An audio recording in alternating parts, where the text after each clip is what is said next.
Welcome, everybody, and welcome back for members of the City Council. We had a earlier executive session discuss litigation strategy. We're now back in our regular public work session. It is September 15, 2025. For anybody who's not familiar, this is a work session, so we generally don't make formal decisions, but it's an opportunity for discussion with especially staff and the public. There's copies of our agenda back by the door. There's 3 items on our agenda tonight: snow operations update, utility billing update, and the Amen Recreation Center. Before we get into the first item on our agenda, which is public comment on items, I'll just ask our city administrator, Chris, if you've got anything you want to start us off with.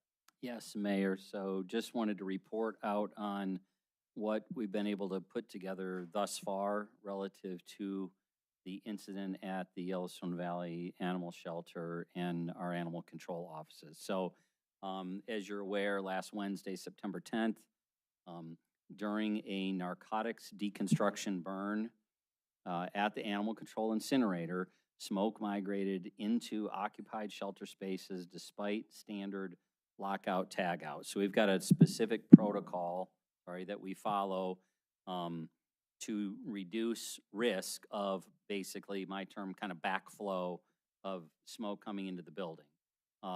So those steps were taken, documented, verified, and yet we still had the problem. The facility was evacuated and closed. Animals were relocated. No animals were lost. As I understand it, cats have all been moved to a different facility, and dogs are out in kennels and or have been fostered in families and folks, of which we're very grateful to all those who are helping us in the community there. So those were the first immediate steps. There were up to 14 Yellowstone Valley Animal Shelter employees that went to the hospital for testing and treatment. None were admitted to the hospital, but all did go, or those who were there. There were also 5 of our partners in law enforcement who were on site during the situation. What we are being told is those individuals were all tested. They did test high for CO2. There was smoke. They tested negative for methamphetamine, which is what was being incinerated. As soon as we learned what was being incinerated, I communicated with the animal shelter so that they knew, so they could tell the doc. That was Wednesday, as folks were at the hospital. Here is what we were dealing with. So that word was passed on. As far as city staff goes, no city staff has been tested. I talked to some of them today. None of them have lingering effects. I made it clear to them, please, if you have any lingering effects, get the care that you need. So initial indication attributed the cause of the negative pressure situation. And facilities, as I said earlier, we confirmed the standard lockout tagout process was followed. We have a kind of a backup to the backup of a fan that is used to dissipate air if we get any backflow. Unfortunately, that fan was removed from its location and used elsewhere in the building. And so that, unfortunately, we think contributed. The backup to the backup plan wasn't available to us. You will hear, I talked to Q2 earlier, we have a standard permit for this facility, for the incinerator. It goes back quite some time. I think maybe it's dated 2010. The health department does review it every 3 years. It Recording in under progress. its last review is in 2023 and was properly reviewed. You will see, and it reports it is for animals. There is a specific protocol process that we have followed and did follow and have documentation. I've got confirmation from the health department that last week it was followed as it should be anytime we incinerate something other than what that original purpose was. So that process did take place. And I guess lastly, a little bit on operations since then. So since the closure last Wednesday, we have taken in 3 animals. 2 cats, 1 dog. We are only picking up any vicious animals at this point. And so thankfully, so far, we don't have a scenario where we're dealing with, a dozen new animals every day. Uh, uh, but that's what's happened since last Wednesday. And we are working directly with a couple of vet clinics in town who are helping us in that regard as far as housing, and then trying to get word to someone who's lost a pet that here's where we've taken pets to try to get them reunited. Working to reopen the facility as soon as possible, working with restoration folks through Yellowstone Valley Animal Shelter, and did receive an email just a very short time ago. Please be careful if you're donating to the shelter.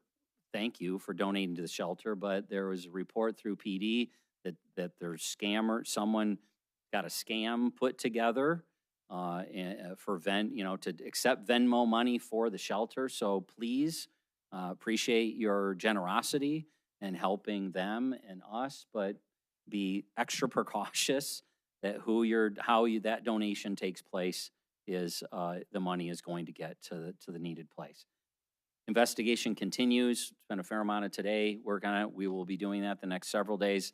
That's what I've got to report at this point.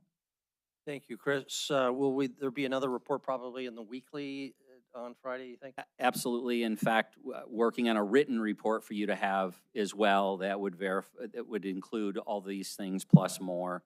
And as soon, I won't wait until Friday. If we've got it ready to go tomorrow, it'll go out as soon as it can go out.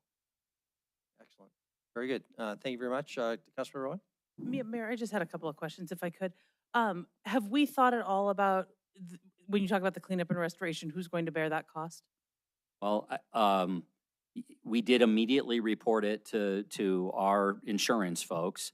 I don't know what the outcome of that will be, but ultimately we're the landlord, and YVAS is our leasee. So, however that should fall relative to our responsibility, not looking to try to shirk that responsibility. I just don't know what the details of who will pay what. Okay, thanks. And in the scope of the kind of trying to sort out what happened, are we actually looking at the ventilation system itself? Yes, we'll look at what, as I understood, there was a fair amount of, in fact, a reconstruction of the incinerator just a year ago, but not the HVAC system. So yeah, that'll be part of what we're trying to understand. Why were these lockout tagouts need to be done? Is there a better way to do this? That makes sense. So, Mayor, I just want to say on the record what I just said to the city administrator is I think this is why it really is important that we have this conversation about where we're going to go with facility management, facility maintenance. It's really important that we have the right level of competence and quality to ensure that the public's assets are being protected and well maintained and managed. So I do hope we can continue having that conversation about how we move forward with facility management. Very good. Thank you. Mayor. Okay. Councilmember Rogers? Yeah, I just had a couple of quick questions. That is in my ward, and I've had multiple folks in my neighborhood asking me, can you kind of speak to the safety protocols, the temperatures that are reached, the quality of the air that's coming out, because they are concerned about this being so close to the neighborhood? Sure. What we're getting is verification. Apparently, every time the unit is utilized, there's a tracking of temperatures. And yes, some of the documents that we looked at is incinerating things that we're talking about temperatures in the 1500, 1800, 2000 degrees. And I hope what is confirmed is that there aren't off gases or things that are inclusive of the drugs that are being incinerated. But again, I don't want to try to put myself in the know relative to scientifically understanding that. But so far, what it looks like is we are following the proper procedures, and the unit is being used properly, and was just rebuilt in a very, very recently.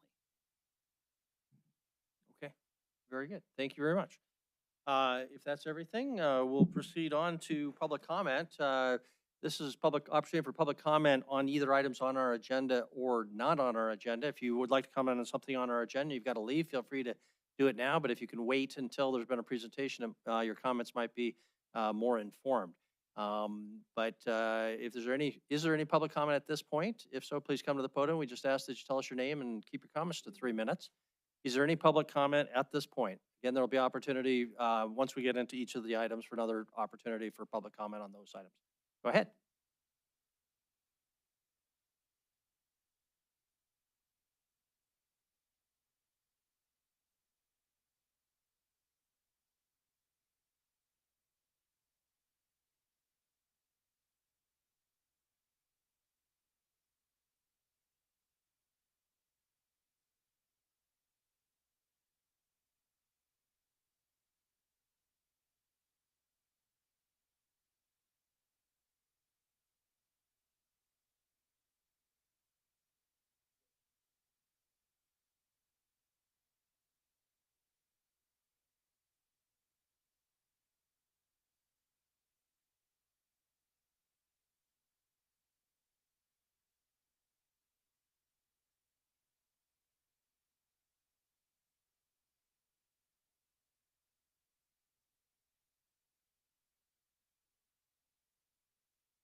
Great, thank you very much.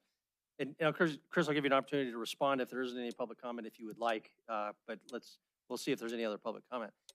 Is there any other public comment at this time?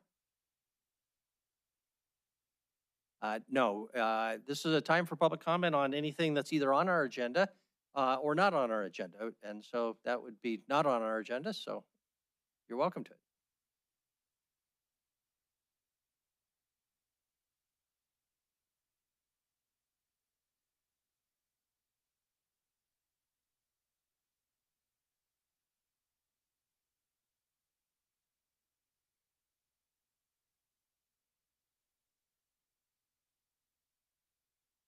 I don't think so.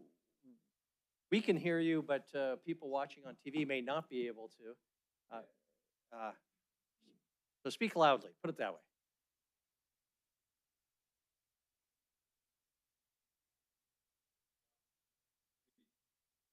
We live in an age where conservatives are smeared, censored, and even threatened. In that climate, I will not stand down. I will not be harassed into silence. I have reached my limit with the immorality and corruption of those who should be serving the people instead of serving their own ideology. Romans 13 teaches us that governing authorities are ordained by God to punish evil and reward good. But when those in office do the opposite, when they mock the righteous, defend the wickedness, and excuse political violence, they step outside of their God-given duty. In Acts chapter 5 is clear. We must obey God rather than men. When officials abandon truth, they forfeit their legitimacy. That brings me to the matter at hand. I am holding a complaint form to be filed with the OPD as well as the ODC to have Nicole Gallagher Kiner removed from the State Public Defender's Office and permanently disbarred in Montana for actions of political and religious discrimination. Nicole Gallagher Kiner is a public servant, paid by taxpayers, sworn to uphold justice impartially. Yet her own words reveal hostility and hatred toward conservatives and Christians. In response to the tragic assassination of Charlie Kirk, she did not speak as a fair officer of the court. She spoke as a partisan activist, writing that he absolutely did deserve death, and that some things just need to end, deserving or not. Let's be clear, Charlie Kirk was a husband and a father like I am. He was a man who stood boldly for our freedoms. To celebrate his death is not just indecent, it is a betrayal of public trust. For a servant of the court to applaud violence against a political opponent is corruption, plain and simple.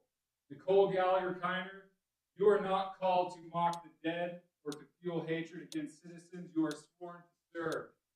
You have disgraced your position, and you have proven unfit to administer justice impartially. That is why I and many others are calling for your permanent removal. This is not vengeance, it is accountability. If you serve in public office, you will answer to the public. And if you cannot serve all of us, you cannot serve at all. I stand here to say this: I will not bend. I will not be intimidated. I will remain vigilant. The people of Billings will hold you and every other public official to the highest standard. And Coulter, if you can just wrap up. We will not hesitate to demand your removal. We are not driven by anger, but by justice, by faith, by love for our families and our freedom. We will not surrender them to corruption. We will not surrender them to corruption. Very good. Thank you. All right. Hey, Coulter, that's not in order, okay? Is there any other public comment at this time? If so, please help yourself to the podium. Go ahead. Moderate yourself, Mayor.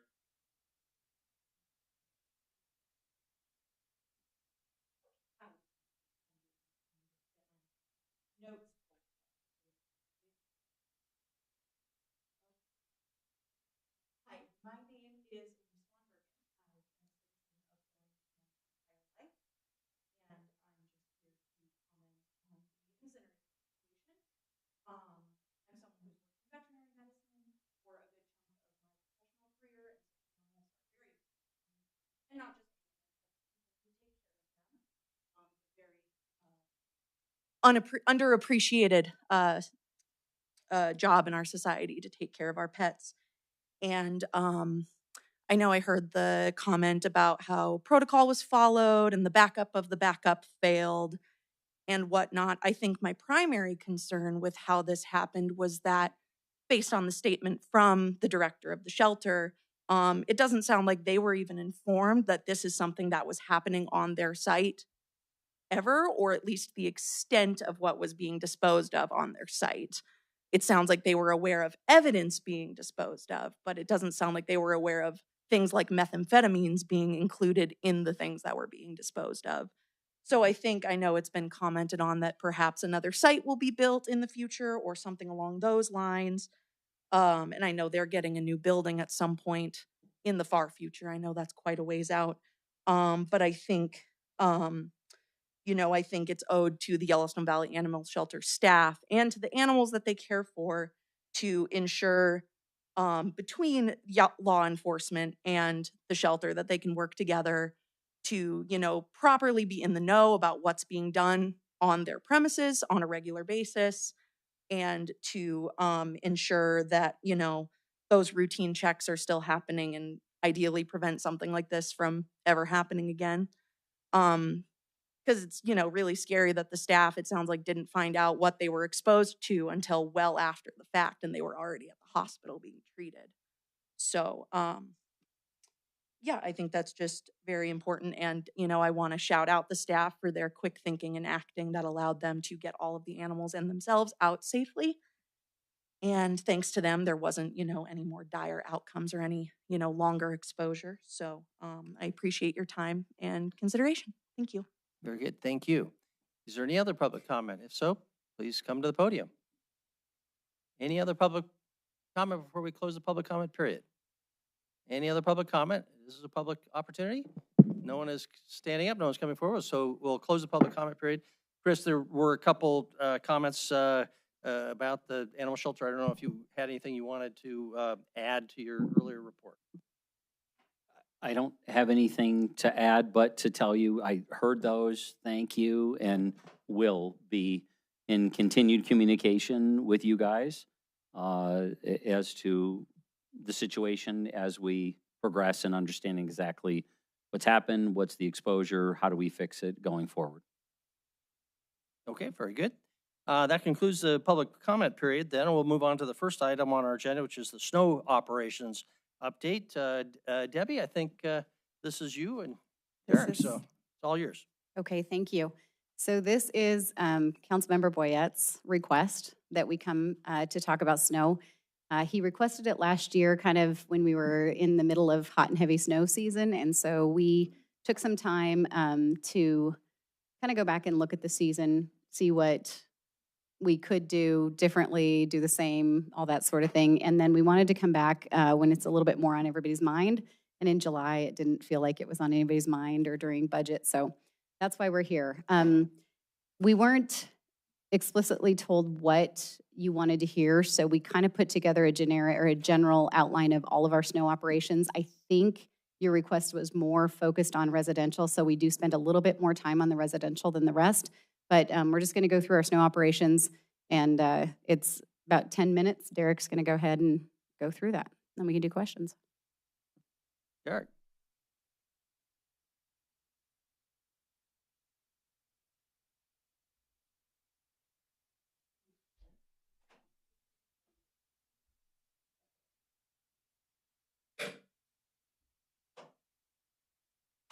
We also just want to make sure it's not muted. I'm just looking at a text from Councilmember Shaw, who's trying to listen in, so. Council will have an opportunity for questions. We'll just go around the table when Derek's done with his presentation.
Yeah, and I should have said to everybody, we're back in the work session, so we've had the problem with audience on television not being able to hear. So please, if you're speaking, speak directly into your mic and be careful if you turn to address another council member. So go ahead. All right, thank you. Derek Miller, City Billings Street Traffic Division. Got Supervisor Jeff Wickham back there as well. Here to talk to you tonight about our snow operation. So our goal is to make your commute as safe and as efficient as possible. Then we accomplish that goal by continually adapting to each storm as it comes in. Each storm is a little different, so we continue to adapt as the weather changes and the accumulation changes. We try to focus on the largest impact to the greatest number of people as quick as we can. And we do that by our levels of priority. Our first priority is the arterial streets. So think of your like Rimrock, 24th, King, Wicks, and then we work down to our collectors, smaller streets, your Nutter, Park Hill. And then lastly is your local and residential streets. Our major snow activities are intersection snow and ice. So all your controlled intersections, we put product down, whether that's salt, sand, whatever. We put that down in the stopping and going sections. That'll help you stop for the stop signs or yield signs, and then to get going as well. And then these other activities we'll talk more in depth as we go through the presentation. 3 products that we use is sand, ice slicer, and liquid de-icer. Our sand is by far our most common, useful material. It's the cheapest. One of the downfalls of it is we do have to clean it up afterwards. So you'll see that as traffic drives over it, we put it down, it gets driven to the curb line. We have to come back and sweep that before it enters our storm sewer system. Next one is ice slicer. It's a great product. It is a little more expensive, but we have excellent tracking with it. You'll see it, we'll put it down before the intersection, and as vehicles drive over it, it continues to travel through the intersection and down the block as well. The product we use least is our liquid de-icer, but it still is an important part of our arsenal, so we keep it on hand. Some of the pros of that is there's no cleanup required with it. Some of the downfalls are we only have 3 trucks that apply it. Compared to the ice slicer and sand, we can apply that with any of our 20 trucks with the sanders. 2 different types of plowing we do. We do either a center stack or a plow to the curb. The center stack, you'll see that we'll plow that into the center of the road. It's by far the most cost prohibitive way to plow. We have to have another truck come behind and clear the intersections as we're going through, and then we have to come back and haul it later. The best way to plow it is to the curb line. If the streets are wide enough, we can plow that into the curb. If not, we try to plow it up onto the boulevards. We plow it, we go through, we're done. We don't have to come back again unless it snows more. So it's quick and it's easy. And then once we start snow plowing, as soon as the snow stops, it takes us roughly 24 hours to get through our plowing operation. That depends on the snowfall. Obviously, if we get 4 inches versus 12, we're gonna have a different outcome. Same with our hauling. As soon as we plow to the center, we have to come back and haul it. So that takes us about 7 days after the snow stops. Same thing, 4 inches is gonna take us a little bit less time, 12 inches, a little bit longer. And then we have 2 places that we dump, the Field of Dreams and the airport site. The Field of Dreams, because of the close proximity to the neighborhood, we only dump there during the day. The tailgate slam makes a loud noise, traffic going in and out all night. It's pretty disruptive. So we dump at night up at the airport site. And then as the snow progresses, gets deeper, more to haul, we do call in for help from other divisions. Distribution and collection has 2 trucks, dump trucks with sanders and plows on them. And then solid waste, we rely on them heavily when we're hauling snow with their roll-off trucks. You can fit a tremendous amount of snow in the back of a roll-off truck compared to a dump truck. So we utilize all the divisions we can. And then also we have private contractors on hire that if we need extra help, they're available as well. So residential snow plowing is obviously one of our most contentious things that we do for snow removal. And as you can see on these streets, these are easy streets to do. There's no traffic there. Snow gates operating over the driveways. As soon as he passes them, he can open that gate and dump. He's not swerving in and out of traffic. These 2 other pictures are more realistic is what we do for residential plowing. You got cars parked all along the streets. There's a lot of areas in town that don't have off-street parking, so they're stuck parking out on the street. We have to put the snow somewhere. And then the bottom picture is cars swerving in and out. The operator tries to swerve in and out as he can, dump the snow where he can. We got 2 different outcomes for the same process going through. Some of the pros is it helps with rutting. We end up not with deep ruts like we used to before we started residential plowing. And it allows other cars to get in and out of the streets onto the collectors and arterials more efficiently. Some of the cons are it is expensive. When under full mode, all 6 blades running, it's about $43,000 a day to operate those. It takes us 5 days through the last year's process to get through all the areas, and then we do rotate start areas. Some of the improvements that we've talked about is looking at multiple contractors, hiring that out, different areas, have the contractors bid on those. Some new types of equipment we've been looking at is a blade on the front of a loader. The skill set for operating a grader and the cost to operate a grader is a little bit higher than loaders, quite a bit higher. And so if we put a blade on the front of the loader with a snow gate on it, we think we can get through a little bit quicker. The problem is the upfront cost of those is substantially more expensive. It's about $35,000 to put a blade on the front of a loader. So we're going to adapt one into our operation this year, see how it works for removing the snow, and make adjustments the following year. And then another thing that we added to was contractor prep time. So before, when we bid out this project, Storm would come in, we'd activate residential plowing.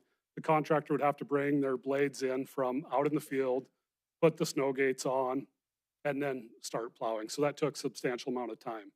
Contractors were hesitant to get in there and do that ahead of time because there's a cost associated with that. So if we can put a cost there, so even if we don't go out, if they do the residential plowing, they make those funds back. But if they bring the equipment in and nothing happens, they're just out that time and money. So looking at adding a little contractor prep in there. And then communications. We're looking at increasing the communications on there. It was one of the downfalls we had last year, is not getting the communication out quick enough, either on our plowing or residential plowing. So looking at ways to increase that. And then schools.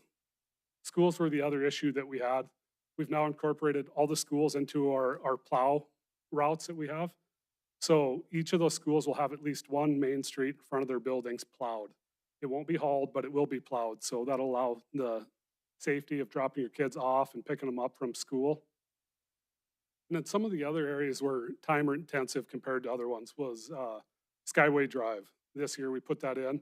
There's nothing to block that snow from drifting. So we spent a considerable amount of time driving back and forth, plowing that, adding product down. That road faces multiple different directions. So some will see sunlight, some won't. We'll get some areas that melt, some that don't.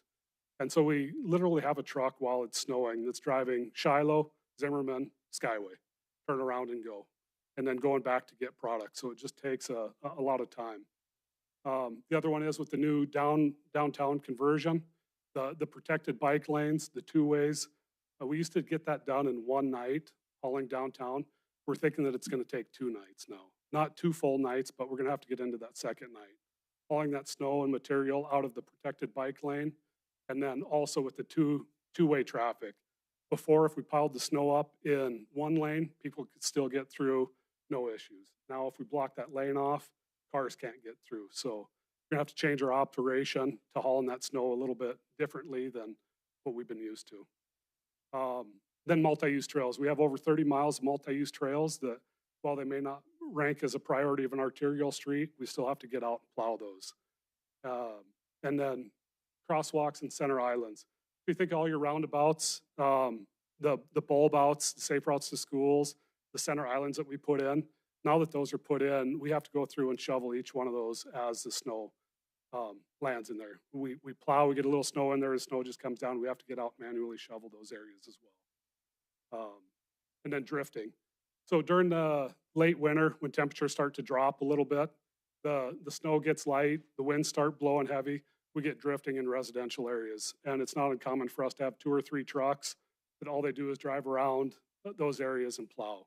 We never know what those areas are going to be until the wind blows in and we see it. If it comes out of the north, south, east, or west, it affects us differently. We just have to react once those drifts come. Most cars can't break through a 2.5-foot drift, so we're up there managing those all day or night. And then the hills. I think north of Rimrock, Reberg Ranch, Briarwood, we're continually putting more product down on there, sand, salt. As they melt and thaw, it refreezes, so we have to go up there continually and reapply product to those areas. So it's very time extensive. And then also, not just for residents to get up there, but also our trash trucks to get up through there. If we don't get up there and sand before them, they can't get up through a lot of those streets, so we have to go in ahead of time and sand those before they get there. During the storm, we just manage the storm as it comes.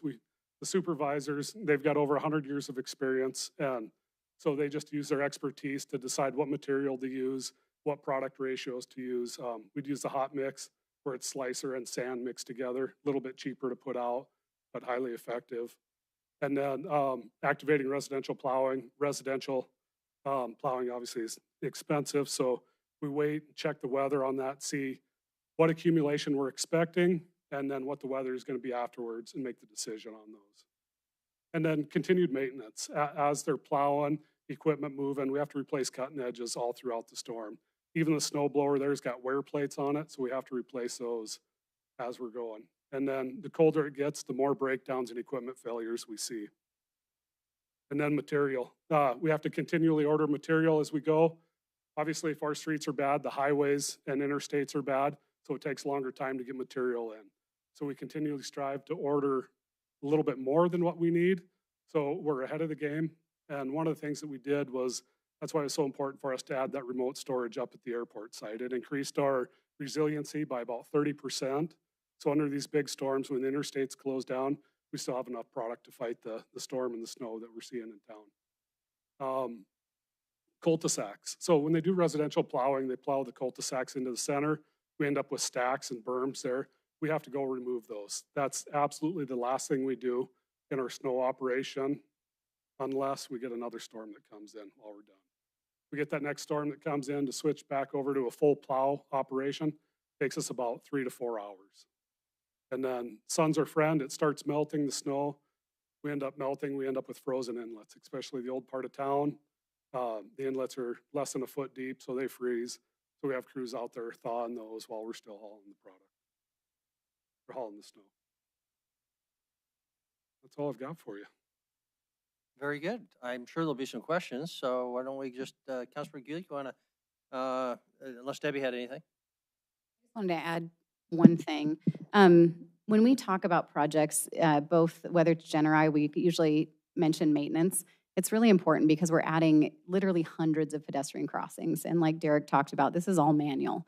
So the reason that we presented all of this is because you can see all the different priorities in a storm. I mean, if you're the one using that crosswalk, that is a priority. If you're on the street, that's your priority. If you're on a multi-use trail and you use that to get to work or school, that's the priority. And so it's just an important conversation where we talk about what our priorities are and how we fund those. I would not want to miss an opportunity to talk about funding. Okay, thanks for calling our attention to that. Councilor Gulick, if you want to start us off, if you got anything. Did I see somewhere a reference to a statistically valid survey? Is that going to be covered tonight?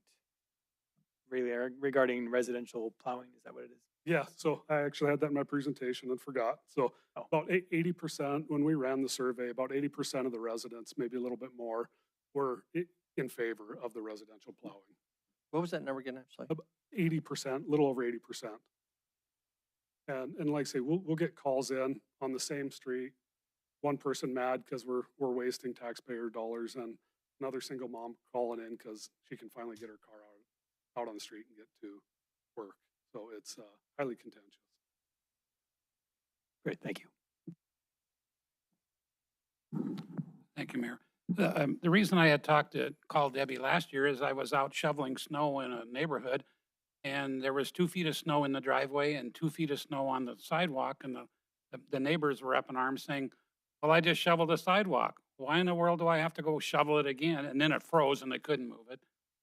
So they're concerned. They just said, why do you shovel the residential if there's 6 to 8 inches? I'd rather have a foot of snow in the street, but not 2 feet in the driveway. And there were people couldn't get out of their driveway.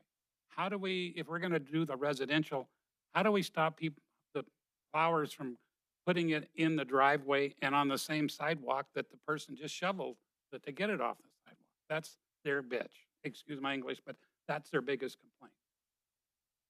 No, it is. We see it, and we call the contractors back on those as we get those complaints. We'll call a contractor back. If it's a little bit of snow, sometimes those snow gates get overwhelmed and there's just nowhere else for the snow to go. They're completely full. But if it was a blatant disregarded driveway or didn't see it, put the snow there, we do call the contractors back. Or we have our supervisors come in with the plow truck and plow some of those as well. Again, you're putting snow on somebody's sidewalk that they just shoveled. Yep. That was their other complaint. And then they can't shovel it twice. I'd like to comment on that. We've talked about curb walk and boulevard walk here, I don't know how many times. this is why Boulevard Walk is so important. And I know it's only a few days a year, but it's really miserable when you have snow on your sidewalk. I mean, we completely agree. I will say that when the plows do go through, they try to put some in the gutter and some up on the sidewalk. But if you have parked cars, mailboxes, driveways, we don't make the snow disappear, we just move it. And so there's not a lot of places to put snow when there's 8 inches of snow, other than kind of in that gutter sidewalk piece. We try to leave a couple 3 feet free, but Boulevard Walk is very important. The piece I'd add is how important it is for us to try to continue to find ways to communicate with people that if they will get their cars off the street, and not everyone has a location, but if they can get their cars off the street, the quality of plowing goes up considerably. The speed in which we can get it done goes up considerably. The plowing in of driving, everything is better when cars are not on the street. So as you see the pictures, when there's 6 cars parked between 2 driveways, the snow just piles up, et cetera. So there is, I think, that cumulative help from the design that's critically important to helping on communication, and then literally helping our neighbors if they do have, are elderly or don't have a snow blower like some of us have, to help one another. Because I lived only in northern states, and I've only worked in northern cities, and snow is snow. I mean, it has to go somewhere. So you heard the other option is to plow to the center, the most expensive way to do it. It can be done. It takes more money and it takes more time. Okay, go ahead. So at what snow level do you plow residential? You don't do it at 3 inches, do you, or 6, or what level do you start? Last contract, we had 5 inches in raising. So if we got 5 inches of snow and no further accumulation was coming, and it was going to be 40 degrees, the next day, we'd push that a little bit further. But if we were down 4 inches and 3 inches and we're expecting another foot of snow, we'd call and we'd activate that just a little bit sooner. Tom? Thank you, Mayor.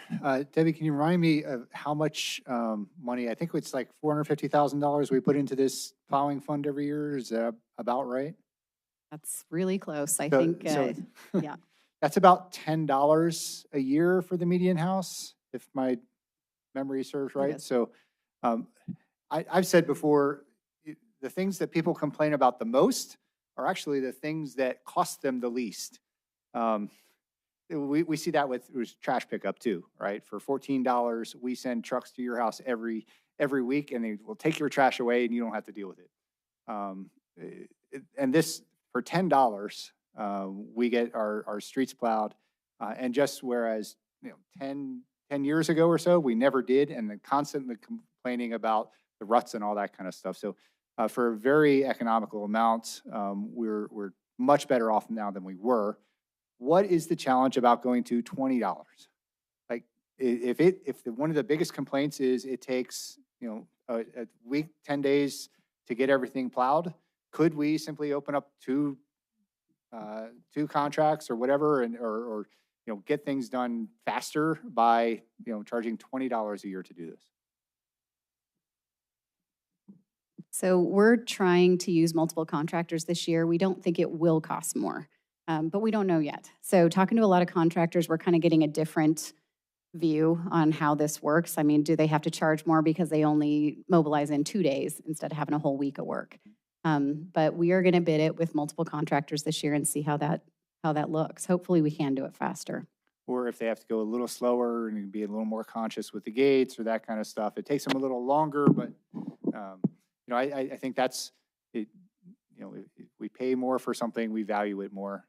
There might be some opportunities to increase satisfaction with it by going a little slower, maybe charging a little more, getting more people on the streets, doing it sooner, and having the total city plowed faster. Councilor Tisdale. Are the contractors an automatic, or is there something that triggers the contractor? That would be a phone call for me. Usually tell them ahead of time, once we see a big storm coming in, we'll reach out and say, hey, you see the storm? Yep, we'll see it. Start getting things kind of lined up. Okay, it's your call. Thank you. Ms. Rowan? Thanks, Mayor. I just have a couple questions. I assume that when we talk about better and more communication, we're talking about using Everbridge to try to give more specific. So, I mean, like, for example, something at the kind of, 3 or 4 inches, we may be doing residential plowing. Please make a plan to move your car. We'll be in your neighborhood in the next 12 hours. Please move your car. Is that what we're thinking? Just like we've been doing with the solid waste and trying to find areas, we can map in Everbridge. So we could even say, your zone 1, we're looking at being there tomorrow. So we're looking at setting that up through Everbridge, yes. So what kind of, is it a 24-hour notice we can give? Is it, people need a little time to arrange for where they're going, but not so much time that they forget. How sophisticated can we be? So Derek and I actually talked about that this morning. We want to hit people at the right time. So for instance, a lot of people go to work at 7 or 8. So we'd like to post things at 6 or 6:30.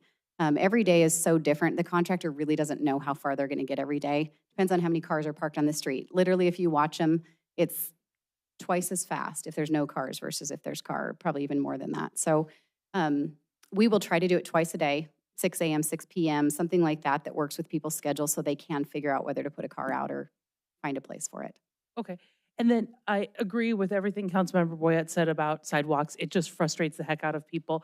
One of the ones that we hear all the time in the Heights, no surprise, is the plowing of snow up on Main Street, up onto the Main Street sidewalks. So any progress with MDT in better collaboration as to how they plow? So we have had those conversations, and there are people at the district level that have acknowledged that they can look at some things. I have a meeting with MDT next week, and we're going to talk about it again. I can give you a little follow-up on that. It's, as Derek pointed out, very expensive to plow to the center and Hall. And I think MDT is struggling with, obviously, miles and miles and miles of interstate. So I think it's just a resource for them. But I'll talk to him again next week. Okay, yeah, I would like that update, thanks. And then just a couple of comments for whatever it's worth. I don't know that it's enough to respond just when you get a complaint that my driveway's been blown in, right? Because if I'm trying to get to work and I don't have a car that can get over that, I can't wait for you to mobilize a contractor to come out. So if there's a way to have, some sort of inspection, maybe the fire department can fly its drones around or something and help us look in advance for places where we're gonna have problems and try to be proactive. I'd sure like to see if that's an option. And then this is just a personal belief of mine. I don't believe we use sheriff's labor detail enough. And we have a real crime problem in this community. So if we need people to be out shoveling or out helping, I don't want to step on union jobs, but I also would just encourage you to open up a conversation with city legal and the courts. Let's mobilize work where we can't get people into the jail. They need to have a consequence. Let's use a little labor detail to get out there and clear those ADA sidewalks, clear those bulb outs. Let's find a way to mobilize some resources and have a public safety strategy as well. Very good. Councilmember Neese? Yeah, thank you, Mayor. Where was it? Where'd the days go when we used to walk both ways to school, uphill in 2 feet of snow? Anyway. Barefoot, too. Barefoot, too, yeah. So, thank you, and Councilmember Rupsis is correct. I mean, it's very inexpensive to do that, and we get a lot of complaints over it. I myself prefer not to have them plowed. However, if your survey was statistically valid and 80% of the city want it, I'm one of the minority of 20%, but that's okay. So do the contractors only do residential and then the city does both the arterial and collectors, or is there a mixture among those? Correct. The contractors just do the residential. You will see us in there, like say when we hit those drifting issues, we will be in there plowing the residential areas. Okay. All right. And then you mentioned the contractors prep. So that's going to be something new this year when you have multiple contractors. So they're going to get paid whether or not it snows or not, or are they only going to get paid if you say, hey, get ready, we had a storm coming? We'd like to write it that it's just if we see a storm coming, we say, hey, activate, get everything ready to go.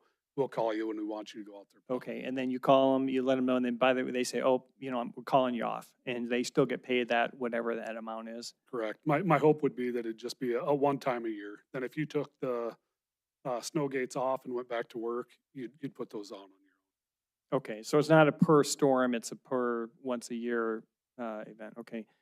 And approximately how much that's going to add to the cost, or are you going to just take that out of what you normally would pay them to plow the streets? Or is this an additional, a total additional amount that you're going to be adding to it? We just take it out of what we add to the streets. Okay.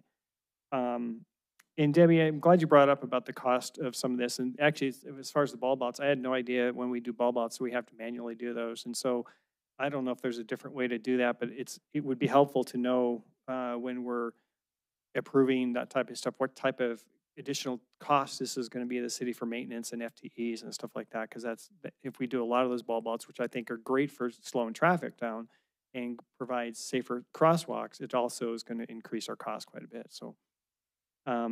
And then the cul-de-sacs, why do you remove those? So typically, those are not high traffic areas. Is there any reason why you couldn't just leave them there? Yeah, we found that if we push the snow out to the edges, it clutters up the driveways. And if we leave it in the center, that continued melt thaw just freezes on the road. So we end up with a lot of icing issues. And then same thing, like when you're shoveling sidewalks, if we leave it there for an extended period of time, all of a sudden you've got this block of ice, it's creating a traffic hazard and it's harder to remove. Okay. If the snow piles get too big. Okay, thank you. And Debbie, I'm glad you're going to use the alert system because I think that's really helpful. I think it's been helping me to remember about garbage, and I bet your cardboard collection has got to be ticking upwards because of those reminders. So I appreciate that. I think as far as the notification, a lot of people ask, they know it's snowing, they're not sure what cycle they're on and when they're coming. So I think that would help to know, maybe you're starting with, cycle 1, you can notify them, but let cycle 2 know that you're going to be there the next day, or let all the cycles know that, hey, these are the days you're going to be right away. That way they can all prepare for that, make sure their car's parked off the street or wherever they are. But I think that would help and to get them off the street. So thank you. I think you did do that last year on social media. I remember watching that pretty closely. I just wanted to say thank you guys. I mean, that is hard physical work. I've done snow plowing myself, and it's fairly thankless. No matter what you do, there's going to be somebody that's complaining about the way you've done it. But you guys are working long hours, and you're away from your families, and who's plowing your snow at home? And I get that, and I just wanted to thank you guys for that. Good, thank you. Most of the complaints I hear are things that we've already talked about, snow on the curb walk in particular. And also sidewalks or the curb walk sidewalk.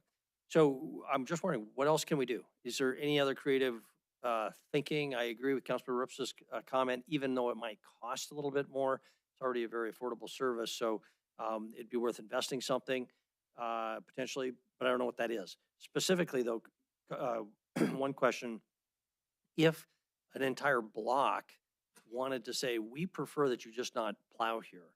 And we had some sort of a process where they could sign a petition, as long as they had 60% or something like that, we would skip them until forever, until they say otherwise, or each year. Is that feasible? Obviously, you can't do that on a per property basis, but maybe if it were an entire block, you'd have to have a way to track that, and you just skip it. That'd be their choice, and that's their problem. Also, would it be possible to have some sort of a not city sidewalk plowing service, but subsidize a private contractor to plow out a sidewalk after plowing, so that the city would pick up, call it 25% of the cost, maybe 50% of the cost. And so when somebody calls, or we just advertise, say, call Joe's Plowing, he's our sidewalk contractor this year, he'll give you a good deal. Not free, obviously, but he'll give you a good deal. And we actually have some formula to make sure it is a good deal for the homeowner. Now, we're subsidizing people who have a curb walk. They chose to buy a house on a curb walk, and we could say that should be their problem, but it might save us a lot of time and you a lot of headache if you had somebody you could give them that number to. Are either of those possible things to think about? Skipping blocks and some sort of subsidized sidewalk service. So the first one for skipping sidewalks, it wouldn't just be the plows knowing it wasn't there. I'm sure they'd want a rebate on their $10 a year. And so we'd have to go through, and then annually when streets turn over, houses turn over, you'd have to continue to vote every year or something. I can see that being an administrative nightmare, probably. Whole chunks of town, maybe, but again, I think that'd be really tough to just take out pieces and parts, and as housing turns over, I think it create a huge, Okay. I can see that being difficult. For alternative. Yep, sure. As far as sidewalks go, we have had subsidy programs over the years on different things, never on like sidewalk plowing. I think, again, it comes down to a policy decision as to whether you would want to pay so that someone else gets help with their sidewalk. And I look to all of you to decide whether you want to do that. I would say one thing that we have talked about, to your point of how we can do better. The more cars that are off the street, we've said this a couple of times, the better we can do, because then you're not pushing that snow so far. You only have what's in front of it instead of what's in front of it, plus the next car, plus the driveway, plus the mailbox. We have talked about a lot of a lot of cities do no parking on the north side on Monday, Wednesday, Friday, none on the south side, Tuesday, Thursday. We haven't went there. We just don't feel like we get enough snow, enough instances. You know, we had 5 last year, but the years before that, we had like 1 over 3 years. So it'd be an education thing every time. That would be one way to do it, though. The less snow that you have to bring over to the curb every time, the better it's going to be. So the more cars we get off, the better we are. If we want to look at going that direction, certainly something we can look at doing. Okay. I just encourage to try to think out of the box here if we can. Councilor Aspenleiter and then Councilor Shaw, if she has anything. Nothing from Councilmember Aspenleiter. Councilmember Shaw, you're with us online. Did you have any questions?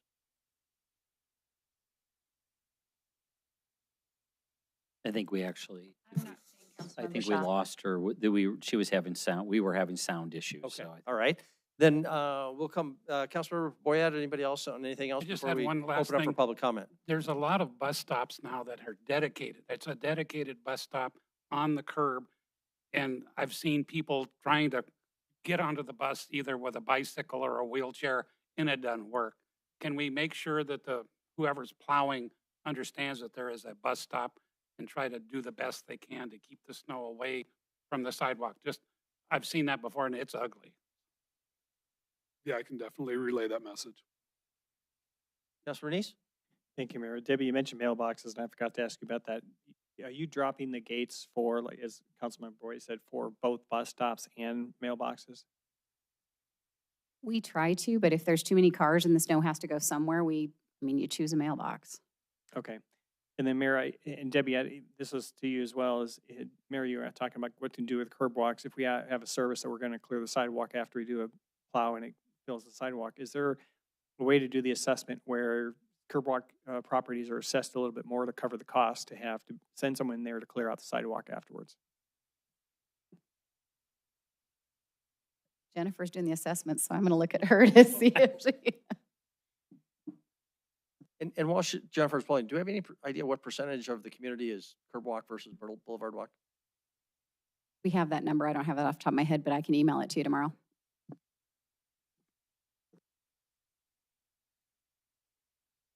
Okay. So just for clarification, it's actually $5.11 is what it is for average residential for a year. So super cheap. And just the more we do, the more money it costs. And if that's the priority, then we can do that. We would just need a larger assessment, but $5 for snow removal in residential is very, very cheap. But can you have an assessment where only the curb walks are going to be charged a little bit more because we have to send people back to clear the sidewalks? Councilmember Neese, we could definitely do that. It would take a lot of administrative work to figure out, and map that out and charge differently. Probably have to set up a separate district to do that, but we could do it. Okay, thank you. Okay, let's open up for public comment. This is an opportunity for anybody who would like to comment on the snow operations procedures that you've heard discussion about. Please come to the microphone if you would like to comment. Is there any public comment on item number 1? Any public comment on item number 1? No one is standing up, no one's coming forward, so we'll close the public comment period. Council will move on to item number 2 if there's nothing further on item number 1.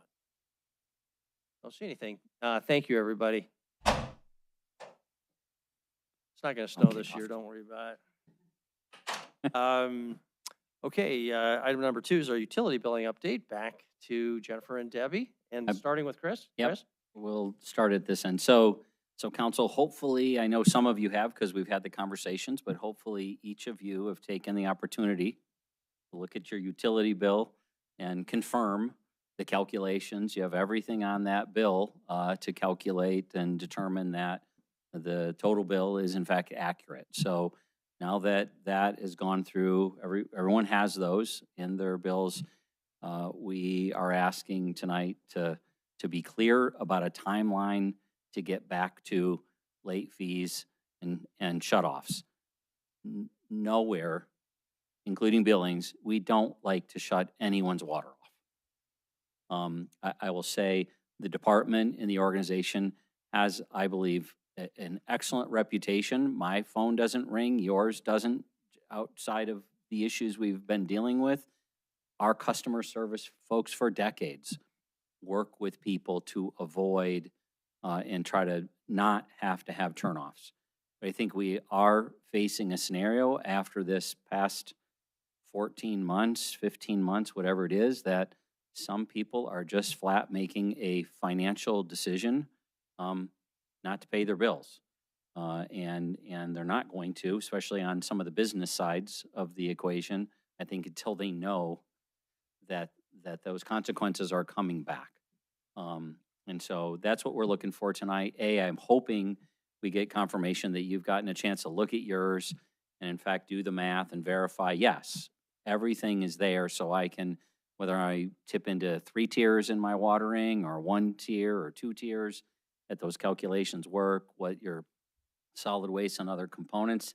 And then secondly, we're not looking to make any changes there. I think we're at a good spot there with the bill, but we do need to figure out what the timeline is for notifications on late fees and shutoffs.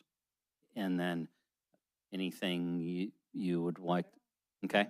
And we do have some numbers for you if you want to talk numbers as far as just what is outstanding balances right now, how many folks are that, and yeah. Okay, is Jennifer going to lead us through the presentation? Wrong word. Got Got one slide. The So Councilmember Aspenleiter will be happy to know we don't have a PowerPoint. But there is a slide, or there's a sheet, there's a We spreadsheet. have one sheet, and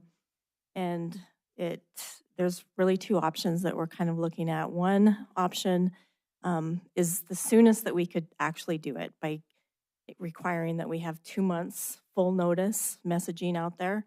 The soonest that we could start would be September 18th, which is just, is that this week? This week, yeah. So we start the message on the bills this week. If we did that, we would end up charging late fees in December, first part of January, and then shutting off, and I can't see that there, but January, February is when the shutoffs would occur.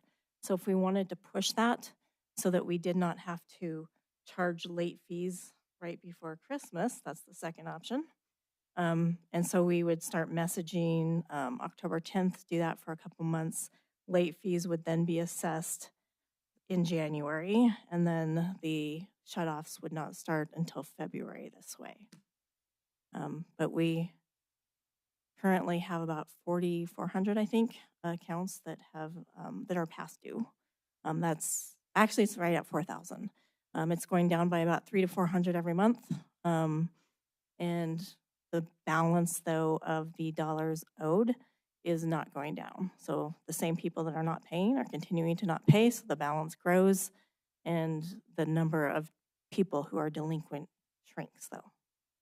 Jennifer, just make sure I cut those numbers. Roughly 4,000 overdue accounts, and there was 300 or 400 that are continuing to get worse, bigger. They're not paying at all. Is that what the 300 or 400 number is?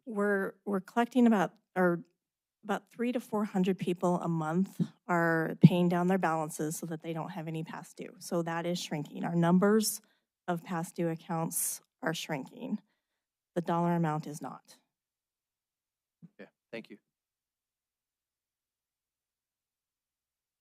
Is that the end, or you have more? That's just more. That is the presentation, yes. Okay.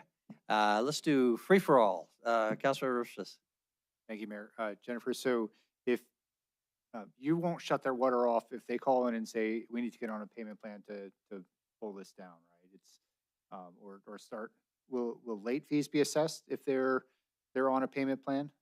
Late fees are assessed if they're on a payment plan, but we would not shut them off.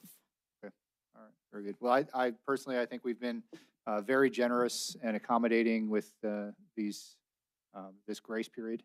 So as soon as you're ready, if you can make it happen this week, go for it. Jennifer, the question I would pose for you is how flexible we can be on the shutoffs.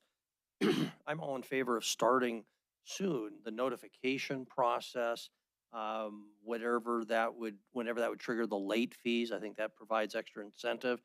But I think there's a world of difference between assessing a late fee and actually shutting off service. And with the spreadsheet that we have in front of us, there's as little as 4 days between that final warning of phone calls / emails in some cases and the shutoff.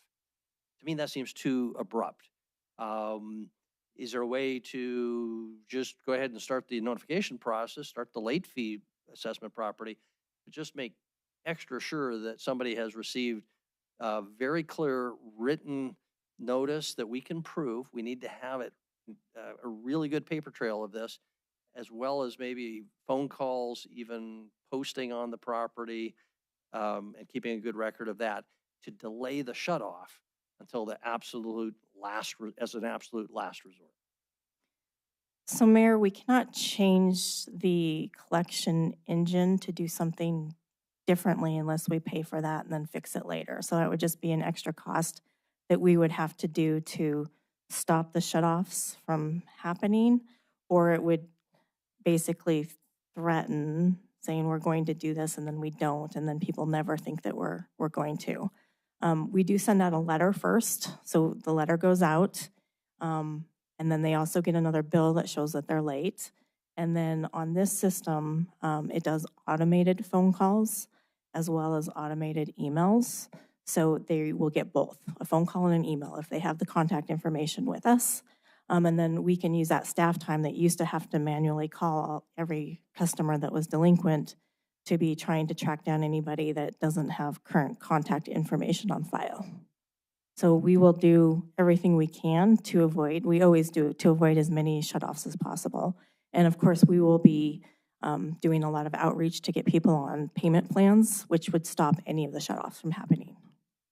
Yeah, I would certainly encourage bending over backwards before that happened. Mayor, Councilmember- could I Sure, point out one please. thing? If you look at this, we did it by cycle. If you look at cycle 3, the first notice they get on their bill is going to be September 18th. They wouldn't have a shut off until January 16th. So that's October, November, December, January. It's 4 months before we do it. So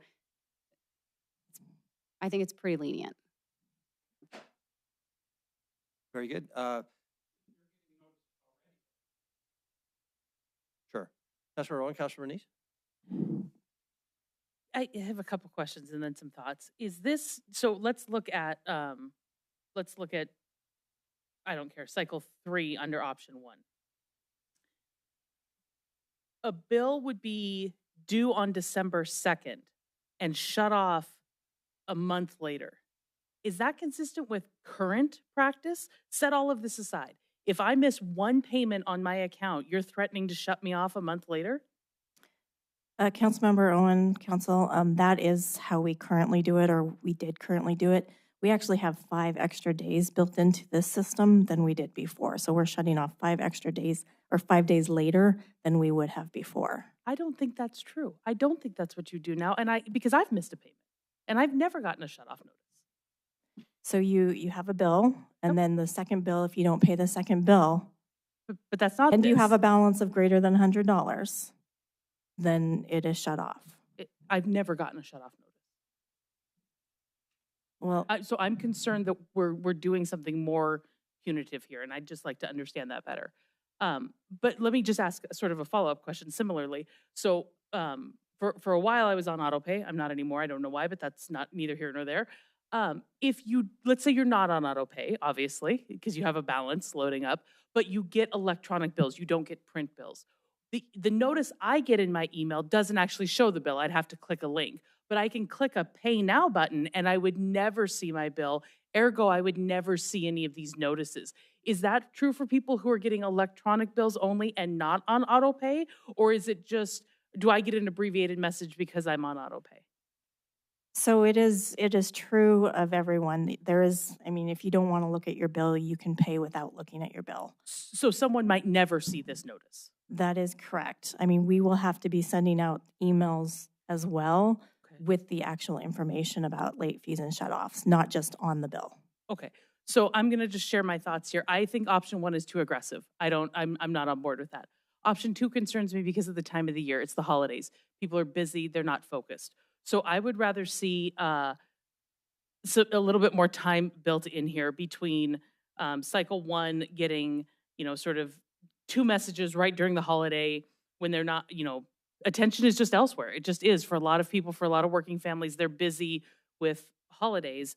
And then they could face a thing where right after the new year, they are 6 weeks and their water has been shut off. To me, that is too aggressive. It took us 90 days to issue some bills, and we're giving people here 5 weeks.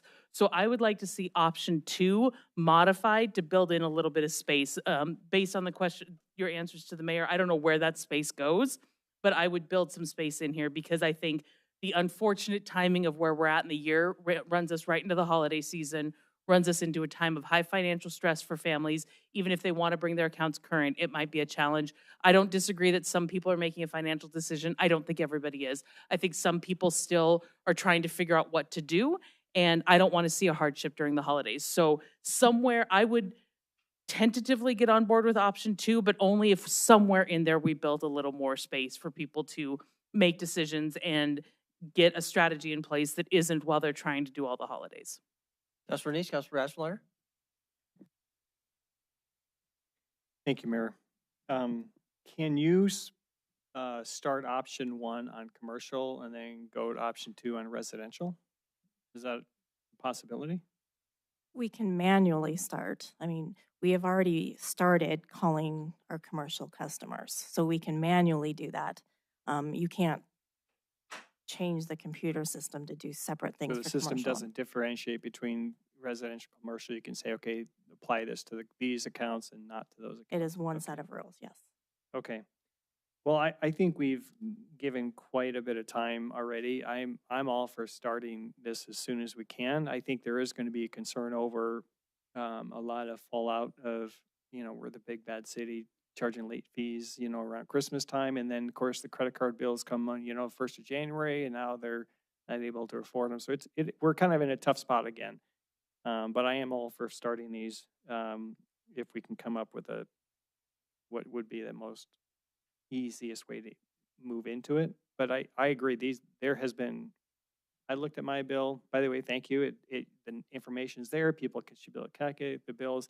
I'm not real excited about the back side of the page. I think that could use some tweaking, but the front side is really good, and I think people can see exactly what they're paying. So, yeah, I'll leave that at that. Good. Councilor Ashenleiter? Yeah, I would agree. I'm all for starting as soon as possible. I think just a couple points I'd make.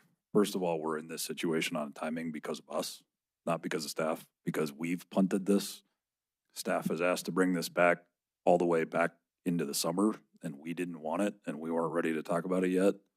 So we're in this situation because we slowed this process down, not anybody else. Secondly, I think the notion that we're just going to shut somebody off is not 100% accurate. I mean, if somebody calls and says, hey, I need to get on a payment plan, we're not going to shut their water off. It takes some initiative by the person to know that, yeah, I haven't paid my water bill for months. I probably know that I have a water bill, and I probably ought to call and get on a plan. So we are where we are. We've got to make some decisions, and I think we got to do it now and stop punting this because it's never going to get better. It's only going to get worse. And if you've got a bill, get on a payment plan. That's your responsibility. I mean, we are adults. We all have responsibilities. And this is our responsibility to pay our bills for services that we get from the city of Billings. So from my perspective, we need to start. We need to start now. Everybody knows we're still 4 months from the first time you're noticed. If you pretend like you've never heard that you're late and you haven't paid your bill for months, I don't believe that, but we're still in this period of 4 months from noticing these folks that are, these 4,000 accounts that are behind. And that 4-month grace period on top of all the discussion leading up to this has plenty of time, plenty of notice for us to start. So I'm all for starting. Okay, Councilmember Shaw is still not with us, correct? Okay. Further discussion, Councilmember Bernice? Or I'm sorry, Councilmember Roy? We just had a quick question. What are the late fees? Are they a percentage? Are they $1? What are they? It's 1.5% per month. 1.5%. And have you contemplated that once people get on a payment plan, not assessing further late fees? I mean, why make it worse? We probably could change that in the collection engine as a permanent change. I think it disincentivizes people from ever actually paying off that. I don't know, again, how sophisticated the system is. I think the incentive might be, so long as you are paying and staying current, right? You've called us, you've set up a payment plan to address your back fee. As long as you make that payment plan, you will not get further late fees. But if you fail to meet a payment, then you get all the late fees assessed. I don't know if we can do that, but I think if somebody is going to call, make a payment plan, and honor it, I don't think we should continue to put them in a hole. And just to clarify, the late fee is 1.5% per month, so 18% per year. It would not apply retroactively under this plan. It would be prospectively only, but it would apply to, say you hadn't paid for a year. The first time you missed your first opportunity to pay, you would trigger 1.5% on the entire amount of the deficit for the last year. Is that a fair description? Yes, that's fair. Okay. So therefore, right, the less your balance is, I mean, it is an incentive to make as much as possible your balance not just continue to go on. Okay, Councilmember Gulek? I also support option one. And I think, I don't want to incentivize people not to pay their bills or not that there's not any consequences. So I think I'm supportive of kind of what's being proposed. I mean, if,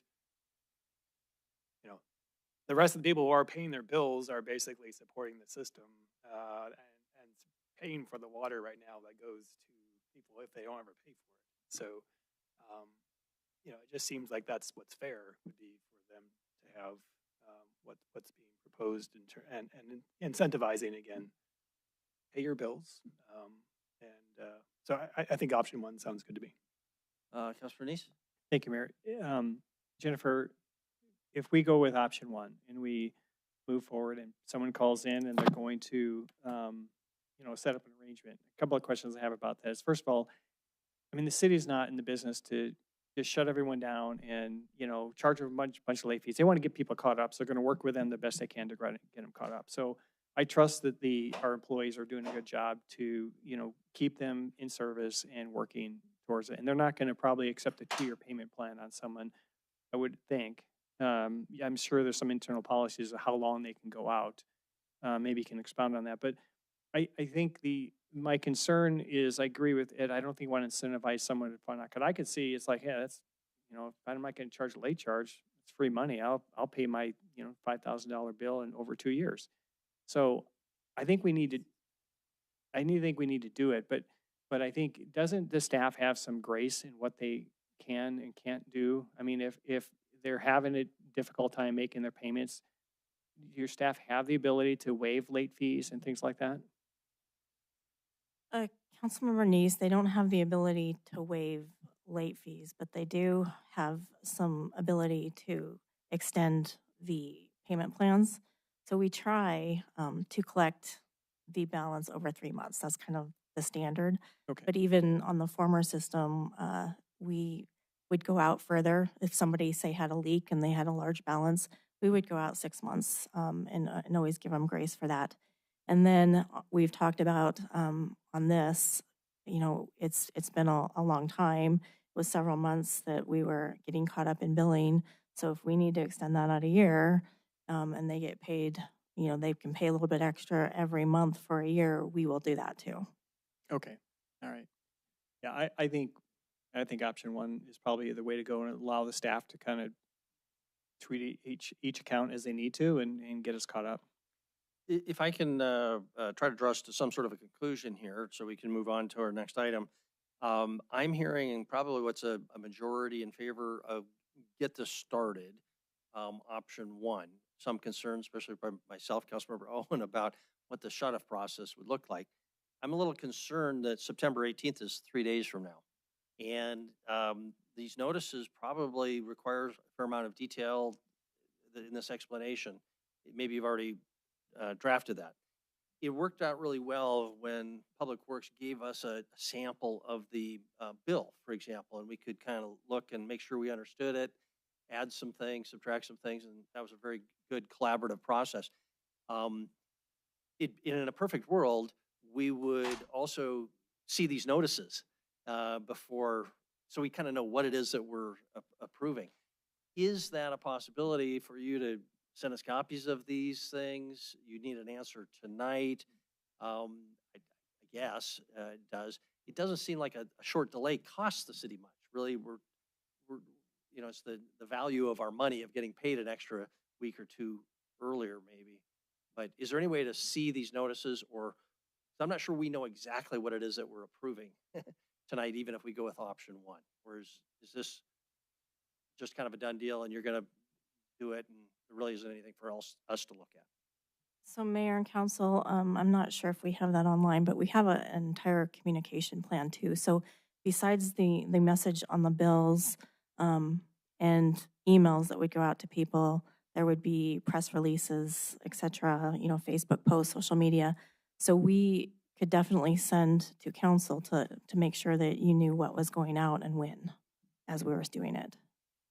If people want to respond and clarify, then I guess they'd at least have that option. Council, is there a consensus for this option one getting started sooner rather than later? Is that, yeah, yeah. Mayor, I'll make a motion to direct staff to move with option one. Okay, second by Councilmember Boyette. Further discussion then, Councilmember Boyette. Just one last thing. In my past life, I collected bills for many, many, many years. And I never found anyone that didn't know that they were responsible for their debt. I mean, they may have hid it, they may have thrown it away, but they knew that they were responsible. I think once we start this process, a lot of these 4,000 people will turn up.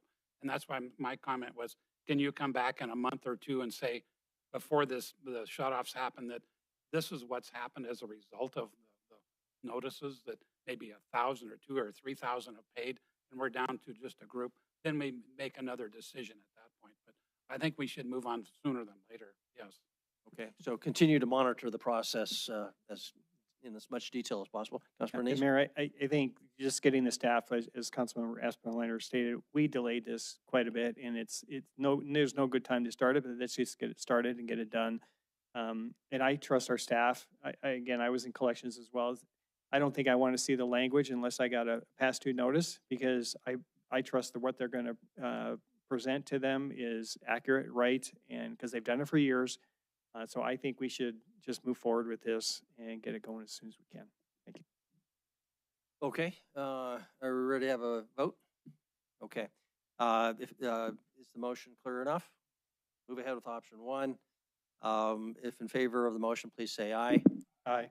Opposed, nay. Nay. Nay. It's 3 opposed. Everybody else in favor? 1, 2, 3. So motion passes. But we do it encourage, I'm sure, frequent monitoring, looking for ways to avoid shutoffs unless there's a really clear trail, would be my recommendation. I think Councilmember Owens as well. So to be continued. Anything else on this? Nope. Thank you. Thanks for the direction. And as I kind of kick things off, the team for decades has been they do everything to avoid shutoffs. No one likes to be in that situation, but their judgment has worked well over the years, and I know that they'll work with customers. So any customer who's got an outstanding balance and will work with the staff, that's what they need to do. Pick up the phone and work with our customer service folks. Very Thank good. you. Thank you. That concludes item 2. Last item for the evening is our Raymond Recreation Center update. Thank you for everybody in the back who's been patiently waiting for us to get to this item. Come on and have a seat at our table.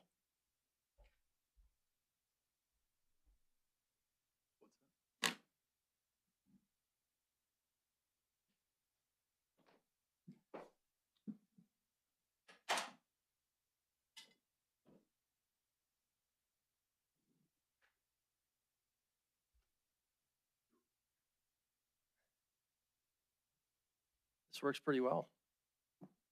Seat 5 of you tonight. That works. That's great. Is this on? Yeah. It is. So our Parks Director, Gavin Wiltshire, is the ringleader tonight. So Gavin, will hand it over to you to orchestrate the whole show. Okay, well, thank you, Mayor and Council.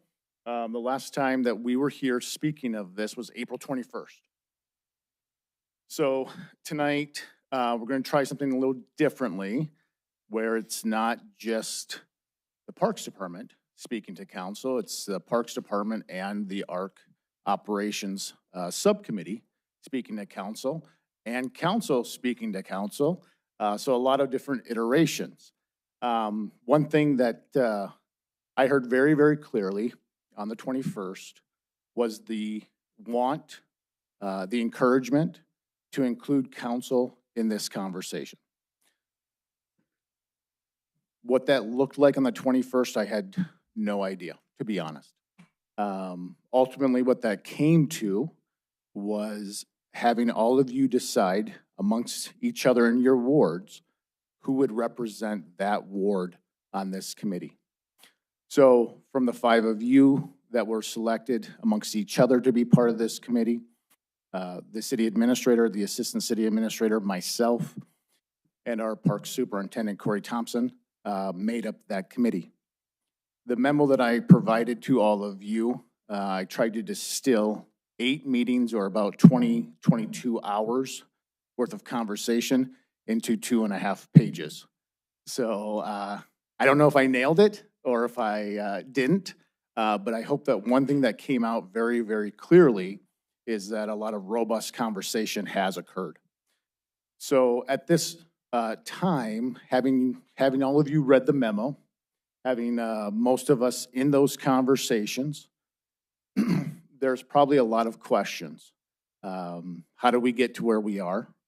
I had a chance to speak with the mayor a few weeks ago, kind of alluding to that this is going to be an unorthodox portion of our programming, where we actually have dual conversations going on, okay? So sometimes I'm more than happy to answer questions. Our operations committee members will answer questions. We also have Allison Agart and Casey Collin from Visit Billings here, and Dick Zier from Sabura here to answer questions that relate to their areas. So there's a lot of dynamics that we can go down and explore. At this time, Councilmember Aspenleiter was voted the committee chair. That's kind of my preamble to how this conversation, where do we want to go? So you hand it over to Councilor Aspenleiter? If he had any open remarks or anything like that. Yeah, I just had a couple of remarks. I think Gavin was completely accurate. I mean, we had a lot of meetings and a lot of conversation, and there was a lot of coming together, I would say, in those discussions. I know that I went in with a very firm opinion about how this was going to go, and I actually came out in the opposite direction. I think that was a tribute to how the process worked. It was a tribute to the effort of Gavin and Corey and the depth in which they took us in those discussions, and amount of information we went through as we walk through it. Now, I will say, there are a lot of things that we still have to work through. Not everything is cooked in this. There are still a handful of items that are still hairy for us to continue to pin down. What we would like coming out of this is a direction forward on a resolution that Gavin will kind of explain in the structure that we have kind of settled on. Understand that as we go through this, there are still an operations board that we're going to recommend the council set up, an advisory operations board, which focuses on the four walls and inside. There will be a campus board that we're also going to recommend to council to appoint and consider, which would incorporate the entire Amen Park campus with all users, ice, courts, soccer, and potentially whatever else comes on the last pad site.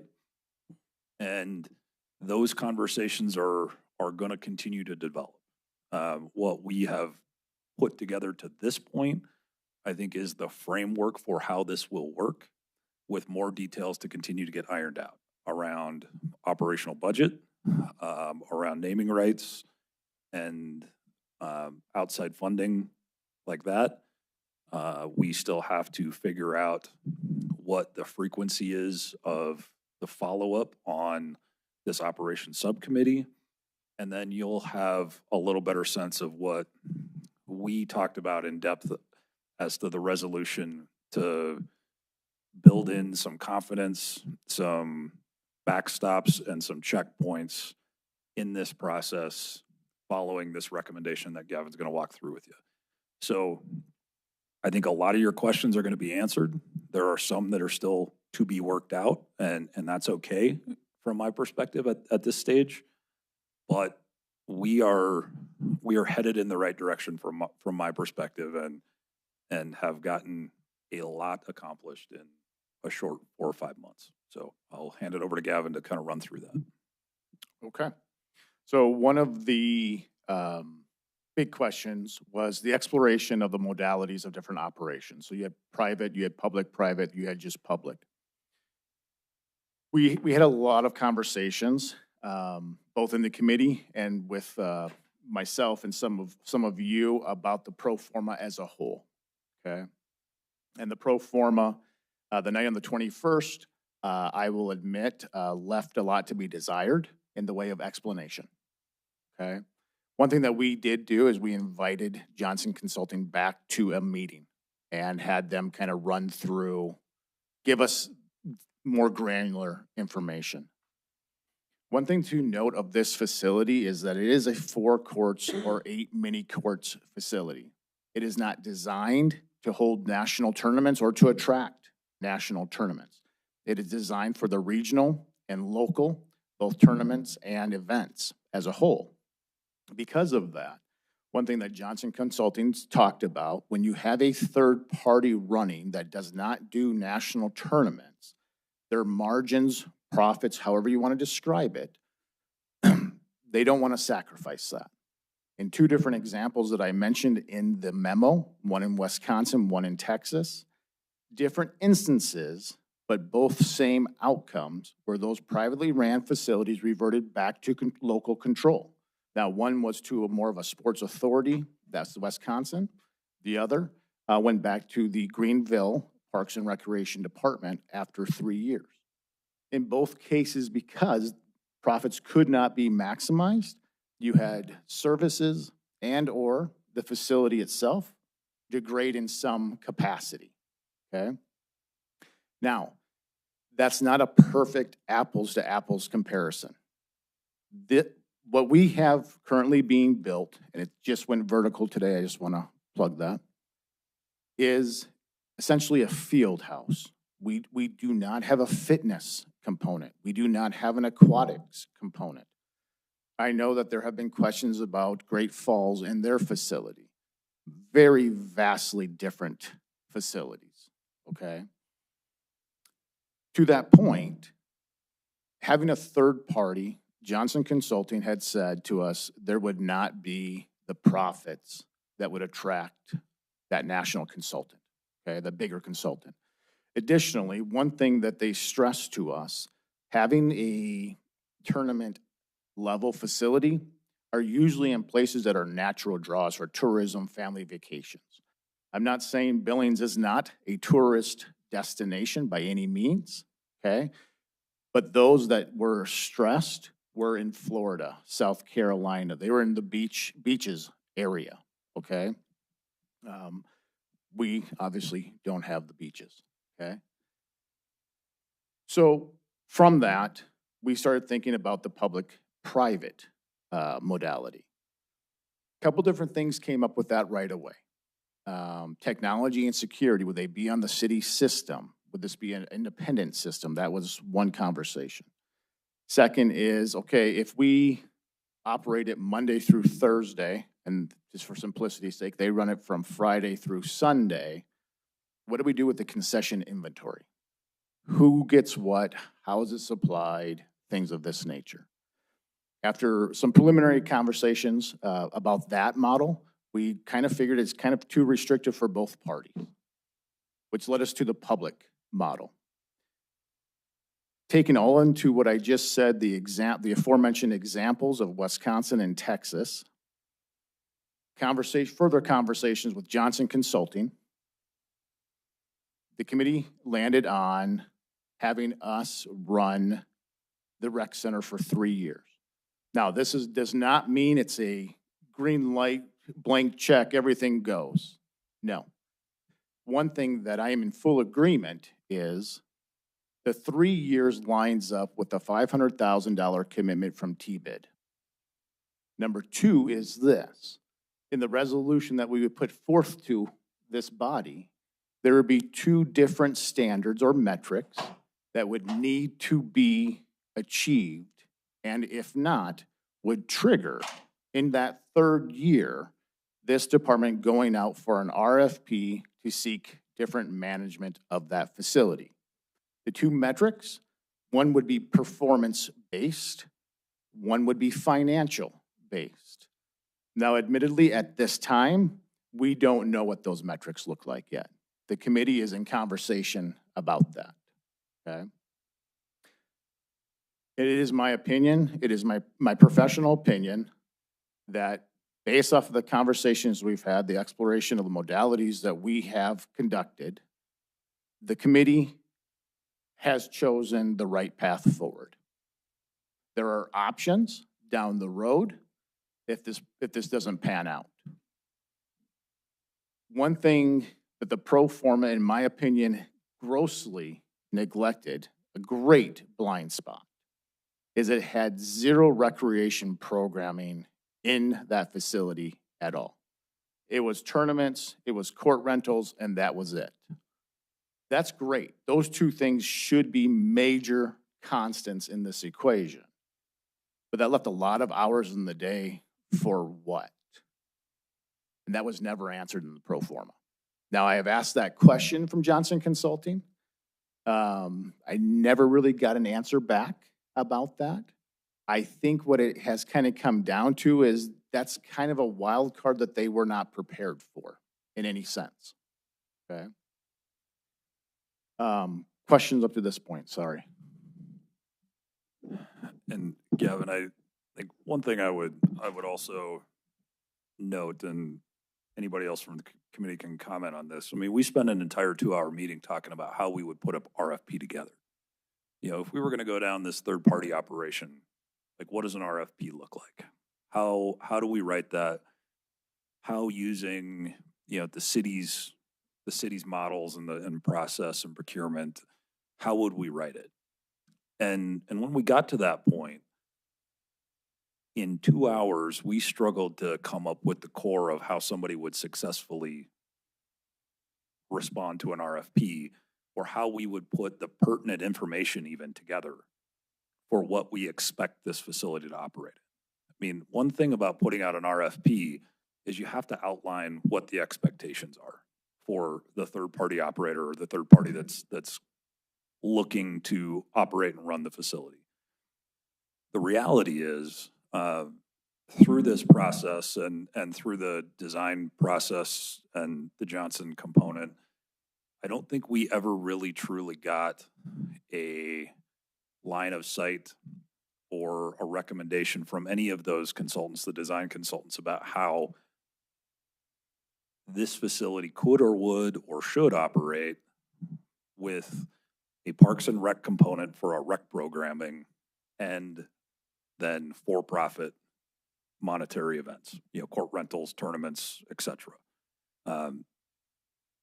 In the discussion of that, I think it became very clear and apparent that we have to get our hands around what we can do in this facility and what we want to do in this facility from a recreational programming standpoint, and balancing that with the for-profit revenue generation before we could even put a realistic and informed RFP out for somebody to even respond to.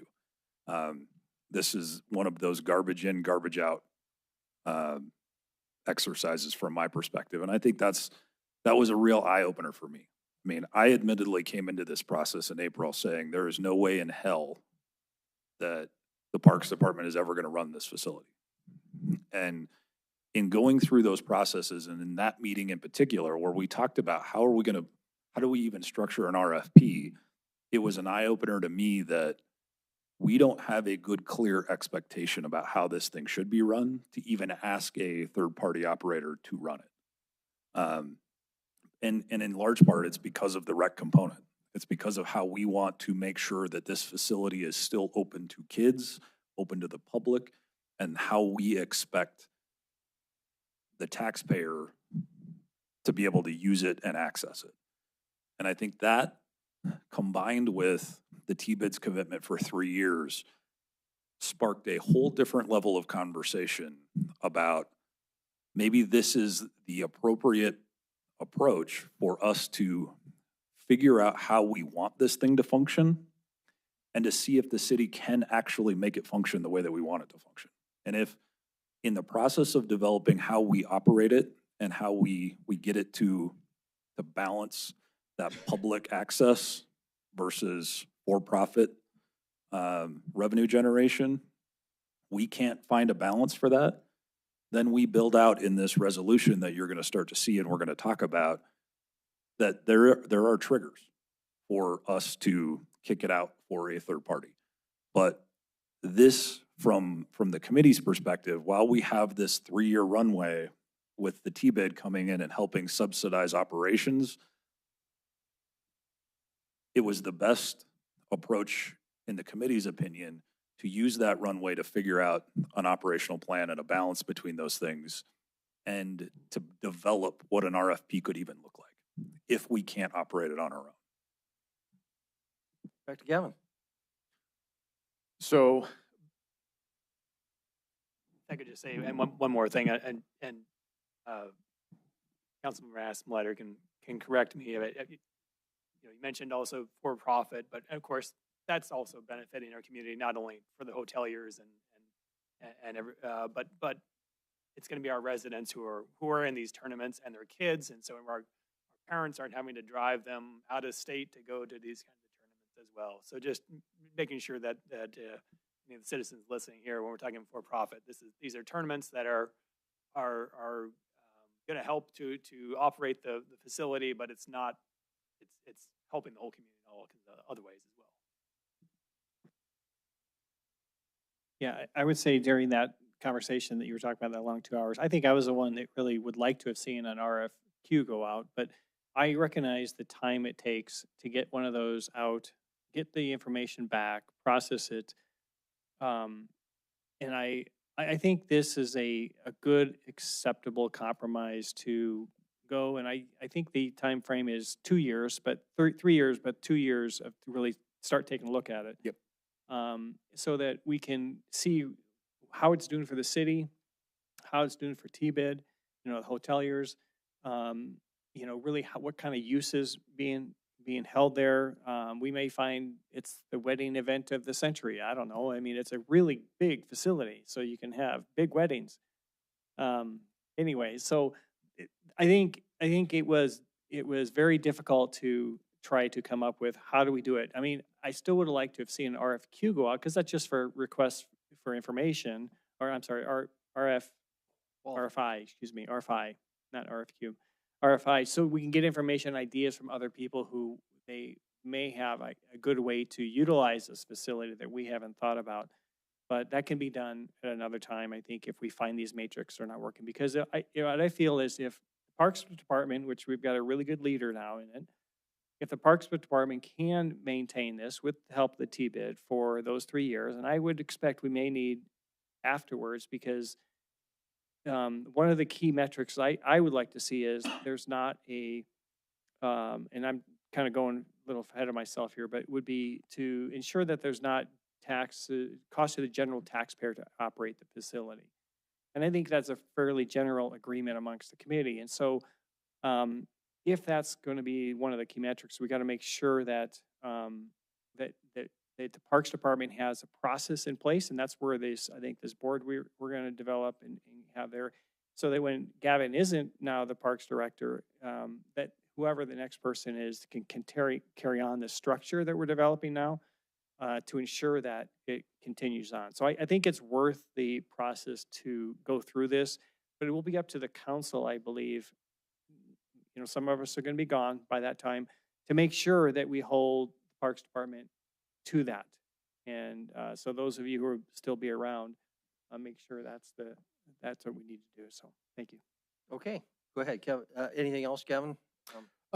Yeah, so to piggyback off of that, so that's one thing to have the committee have this encouragement or support or what have you. But it's also our partners that I've invited here tonight to speak on that behalf. All of the entities at the table outside of the Parks Department, they too were invited to talk at length with the committee. I don't want to put them on the spot necessarily, but I would say this, that throughout what we put together, inside conversations that we have had with Visit Billings, we've probably too soft on our numbers. We're probably not as realistic when it comes to the full utilization of that space. And I think it's very exciting for us as a whole. I don't know what those numbers will look like, but as you know, the document shows from the revenues and the expenditure side, that does not include any naming rights up to this conversation. The committee has had a conversation. We have created a menu of what that may look like. We do have a guesstimated range of $300,000 to $425,000 a year that could be generated from naming rights. That's, of course, thinking that everything is sold. But as you can see, it's about $160,000 is the shortfall without any naming rights. That's also with softer numbers from court rentals. Again, doesn't take any consideration into rec programming into that pro forma revenue at all. That is something that we developed and showed to the committee, different modalities of what a daily schedule would look like, weekly, monthly, things of this nature. So we try to be very honest in our approach here. On the 21st, I believe it was Councilmember Neese asked me if I thought that this facility shouldn't be run by Parks, would I say so? And I said, if that was the case, I would speak honestly to that matter. Going into my role as the interim Parks Director, I will tell you this, I was a closer 80%. There's no way we have a capacity to run this. I am now in front of you all saying I 100% believe that not only can we run this, we can make it successful. More importantly, we can make it sustainable to meet all the metrics and not cause any further tax burden to the public. Okay, you referenced our partners. Want to give them an opportunity. Everybody's gonna have some questions, so if we get any questions, we may never get back to our partners. I want to make sure that we've had a chance to hear from them. If they want to tell us anything, where do you want to start? However you want to orchestrate that. Yeah, we'll just go this. Yeah, Gavin promised me I didn't have to prepare anything, but just be available for questions. But yeah, I think the T-bid is extremely excited for this project. I think you guys have all heard me say that one of our biggest challenges as a destination is facilities. We don't have facilities to sell. We have people who want to come here, regionally, statewide. And again, to Gavin's point, this will be a very big regional draw. When you think about us being the largest city for 500 miles, that regional means something. It's not just we're tapping 50 miles away. We're really hitting a big market. So we're very excited for that. I think that we're excited to be partners. I'm very impressed with the work that Gavin and Corey and the committee has done to really make sure that they're confident that they can utilize our dollars, but also that we will not be a permanent solution to this, so that going forward, when other projects like this come across our desks, that we have the opportunity to continue investing in our community. So with that, Casey Conlin, our sports director, is here as well. We're here for any questions that you guys may have on how we can support the staff, but not only with our financial support, but also how our staff plans to support selling this. I can piggyback just a little bit on that and say that a lot of people look at this facility as two-pronged, a community side and a tourism side, but as the councilman said earlier, there is a significant blending of those two sides. These tournaments will feature a lot of our local kids, local families, because it starts at kind of a club level here that attracts statewide and regional tournaments. And so when you talk about the fact that it's not necessarily two sides of a coin, it's really a very big blending that will happen here. I think you'll see the significant benefit from a lot of the community, not just looking at it as, well, we're only building this to bring in outsiders to make it work financially. I don't think that that'll be a conversation starter within the first 6 months to a year of this facility. Okay. Dick? First of all, I'd like to congratulate the committee, Gavin, and all the committee that did, I thought, a very, very thorough job at looking at all the options that are out there and came up with the decision that they made. Our Suburban board was kind of like Mr. Scott of opinion that we wanted somebody outside the Parks Department to run it. And then through this whole process, I was invited to several of the meetings, sat in on it, listened to the discussions. And my board now is totally in favor of this proposal and giving it a chance to go forward. And I'd like to congratulate the committee because I think they did a very, very thorough job. Okay, very good. Are we ready, Gavin, for just questions, or did you have anything else that you wanted to stress? Or Scott, I'll also ask you anything in the way of closing before we just open up for questions. No, sir, I do not. No, I don't think so. The only thing I'd caution is getting too deep in the weeds about, operational budgets. We're still working through those things, naming rights discussions and price range and those types of things. We're still working through those things. I would say that we are deep enough in there to be confident that we can balance the budget and that we can manage it accordingly. But now it's a matter of really tuning in and adjusting the fine-tuned dials on the dashboard as opposed to jerking the steering wheel right and left to try to find the road. So we're there. You may have some questions that can't fully be answered, but that's okay. I would say those are points that we can add to our continuing working agenda for this committee as we continue to run down the road with this. So ask the questions. If you don't get the answer, we will work through the answer with the subcommittee and continue to bring it back. Okay, and I should have recognized the members of the committee and given you an opportunity also to comment before we even have any questions. Now, anybody who's on the committee who wants to comment before we open up for questions on anything you've heard? I suppose I'm the only one from the committee that hasn't talked yet, so I might as well take the opportunity. I think it has been a great process. I actually came in opposite from Scott, thinking that this is something that the city absolutely has the ability to run. I didn't think of that about the rec center that was proposed a couple years ago. I thought that was well over our skis, but this I thought we had the capabilities and the skill set to run. I actually got concerned, and I think I said at one of the meetings, now I'm kind of leaning the other way.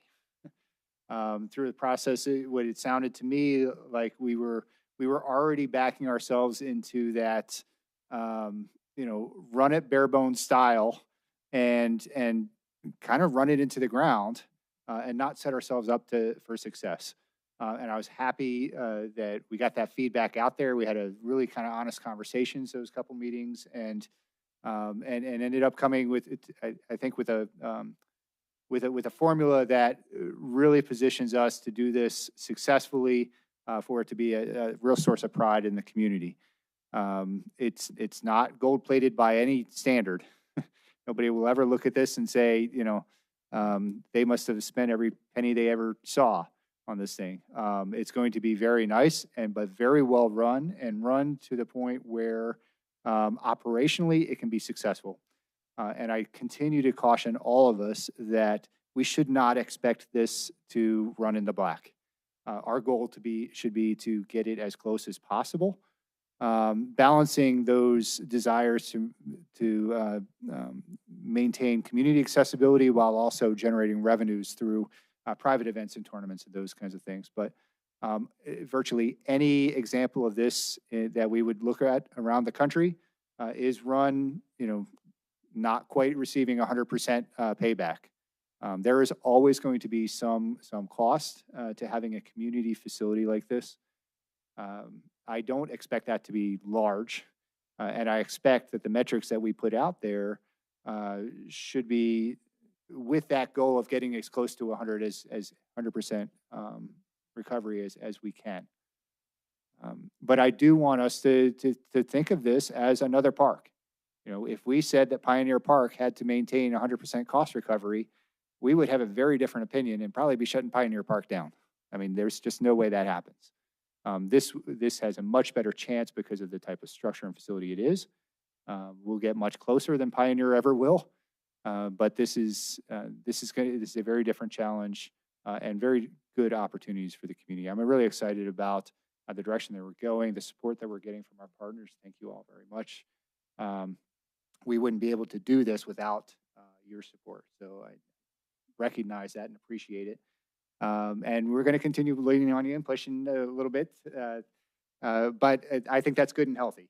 Push us too to get better, and I think we can really work together if we continue this spirit of collaboration that we've developed with this committee. I think we've got some really exciting things in our future. Okay, thank you. Mayor, if I may, probably helpful if we just surmise what we're asking you for tonight. So the way that we are structuring this resolution, which is what you would see on a business meeting, it's a resolution authorizing the Parks Department to run the facility for the first 3 years. It would set this facility up as its own enterprise fund inside the Parks Department, so there is no commingling of funds. Rec revenue generated for programming run out of the facility would stay attached to the facility. It would not suck revenue away from the existing rec programming. It would allow expansion of rec programming, so that revenue would stay tied to those four walls and that operating budget inside that facility. So the intent inside this resolution, first from a financial standpoint, is to set this up as an enterprise fund, just like we would with water, sewer, garbage, street maintenance, all that. We don't do that in parks. This would be the first. That way we can very deliberately and distinctly track the financials on this facility so we know if it's being successful in hitting the metrics or not. Parks has committed to doing that. They believe that it can be done in our accounting systems. We've volunteered Andy to do all kinds of things that he doesn't know about yet, and he's going to be very excited about that, I'm certain. I talked to him. But that I think is one important component. In that resolution, what you will see is annual check-ins with discussion about the delivery metrics that we set forward in the resolution. Some of those I think are still to be flushed out, and that's what we're looking for other comments from those of you who have not sat in on these committee hearings yet. But our key metrics were: how are we tracking on the budget? How are we tracking on revenue generation? How are we tracking in rec programming and increased participation in rec programming? And then what are we seeing and forecasting as we go forward, as we look at weaning ourselves off of T-bid and increasing our revenue generation inside the facility, both through naming rights and through court rentals, fee-based uses of the facility. That's not just regulated to court sports. I mean, Casey came and said there was a conversation about an arm wrestling tournament. Like I would have never thought about something like that in a facility like this, but that's an example of the outside the box thinking of how this facility could be used to generate revenue. Concessions would also be tied here. The concessions model would very closely resemble what you see in Rose Park, not anything out of the ordinary for what Parks has already done. Gavin and Corey have worked through staffing. Those things I think are also metrics that we would be tracking. And lastly, in that resolution, I think one of the biggest things for us to talk about is a reserve account for a facility. For a $20 million facility, the recommendation was to maintain a reserve account of about 10% of the construction costs, which would be, $2 million. So the last component of that is in the naming rights discussion, how we try to front load that buildup in the reserve account while we have the T-bid assistance, and then wean ourselves off of that and reduce the split going into reserve and up the split going into the operations. Those are balancing numbers. We've got placeholders in there, but those are up for discussion. So that's the thrust of the resolution at this point. And that is for further conversation and other things that you want to see reported in. But this is, as Roy said, a check-in for the Parks Department to make sure that we are tracking the right way. Okay, thanks very much. One more thing I would say is, it's key is, when we look at this facility, we look at other facilities like North Park and stuff like that. We don't want to have this facility end up like some of the facilities that were privatized in other cities and then come back to the Parks Department and have it all run down. The community has to put a bunch of money into this. The whole idea of reserves and being sustainable is the key. So this facility operates, and that's why it's going to be its own enterprise fund. So those funds can't be taken out and used on other parks or other things. It actually stays there. It's going to maintain that facility so it can be there for generations to come. And that's the whole idea of the plan that we have set up right now. Okay, so Council, it's 7:32. We don't want to take a break. We want to just finish this meeting. We don't have a specific ask in front of us, but except there's, I think, general intent to come forward with the draft of the resolution at some point. You tell us if you want a specific vote. My sense is that there's going to be broad consensus in favor of this direction. But if that's not the case, Council, it's on you to say so or to say, please include X or Y. General discussion. Any other comments and questions? That's what I just said. So go ahead, Councilmember Boyd and Councilmember Rowan. Thank you, Mayor. Gavin, you have a full-time job now. How much, it seems like you're going to be spending more time babysitting this than, do we need another parks person just to run this, to take it over? And then that's one question. And the second was, you said there was going to be a committee for the inside of the building. What do they do? What part, will they manage the people, or do you have to find yourself doing this and out cutting grass at the same time? Are we spreading you too thin, or are you going to spend all your time on this and not on the parks? So that was two questions. Mayor and Council, Councilman Boyette, the fun part about this is that once this is operational, it's really my superintendent's job now to implement everything that we've just discussed, okay? Now, there are some staffing needs. There's a facility manager that would need to be hired there. We have looked at a rec specialist / tournament coordinator. We haven't come up with a good name for that position yet. And then a maintenance staff. So 3. So the original ask was 4. I, at one time, and to the honesty conversation, I was thinking 1 or 2 only. And it really is 3 right now. I think the metrics then can decide how does that expand as success happens, okay? With that is, I cannot stress enough, the building of this facility, everything we do there, we want it to be revenue focused, save for one thing. It is not conducive to have a membership model in this facility, okay? So as far as spreading too thin, I have a superintendent and then 3 others that would be out there. Then you would talk about your support staff as well, the cashiers, all of that type of much like at Rose Pool or South Pool. All of that to go in that once it's operational, I just make sure that we're hitting those metrics, providing that leadership, that framework, the bumper rails, if you will, to make sure, Corey, hey, we got to do this. Hey, we have to do this. That would become my role.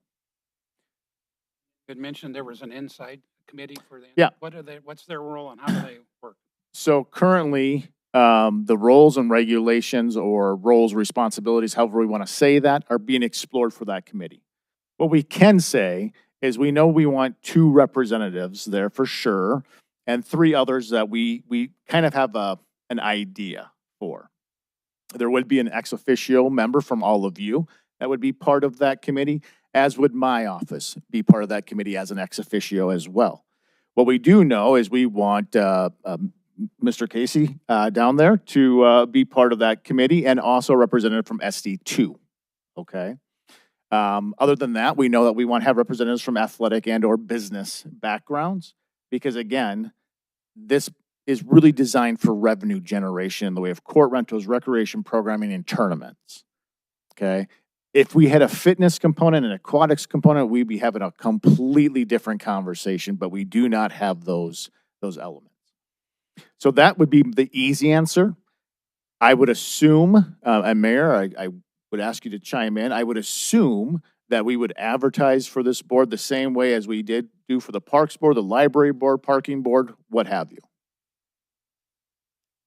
Up to the group to discuss that. We could have something other, but we certainly have a process for an established permanent city council board.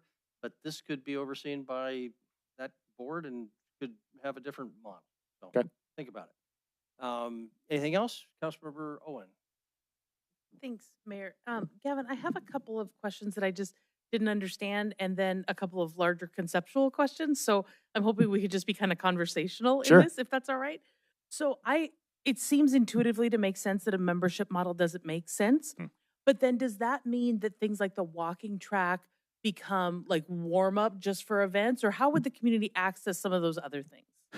So, Mayor and Council, Councilwoman Owen, that's a great question. So essentially, think of it this way. If we are predominantly doing court rentals and tournaments, those are going to be at very specific times of the day. The walking track would be negated during those times, okay? What we're going to have to figure out is through our scheduling with rec programming, if you're doing, totally making this up, yoga on court 4, walking track is still in play, okay? And do people just do that for free? Sorry. They would do that for free. Okay, that's what I'm trying to understand. The balance, as of this conversation, I couldn't tell you, we're going to have 12 walking hours. Yeah. But yeah. Okay, that makes sense. So when we talk about court rental versus rec programming, can you just help me understand precisely what's what? Because I think what I'm trying to understand is I get like youth boys basketball, right? And I get like large tournaments leagues that might rent a court on a regular basis. What I'm trying to figure out is like, if there's a group of people who just want to use a court for, their own independent noon ball, where do they fall in? Court rental. So they'd have to pay $1,000 for that? Whoa, no. Oh, so am I not understanding the math here where it says 115 court rentals at $115,000 a year? Did I misunderstand that? Corey? And 100% okay if I did misunderstand it. Yep, just. Yeah. So we've set up court rental fees based on what School District 2 is currently charging for, say, senior high, which is $100 an hour. Okay. Okay. We've looked at like open gym times where people can go shoot. And we've looked at what I see. time would that work? A noon, a 6 o'clock in the morning. So There's I think some all kinda s- those things are definitely possible and there is potential for 'em. So this is probably a daily rate. It's I just did the math here quickly and was trying to understand what we were putting in that category because that was sort of a whopper number. So that makes more sense. Okay. So now for a couple of kind of more conceptual questions.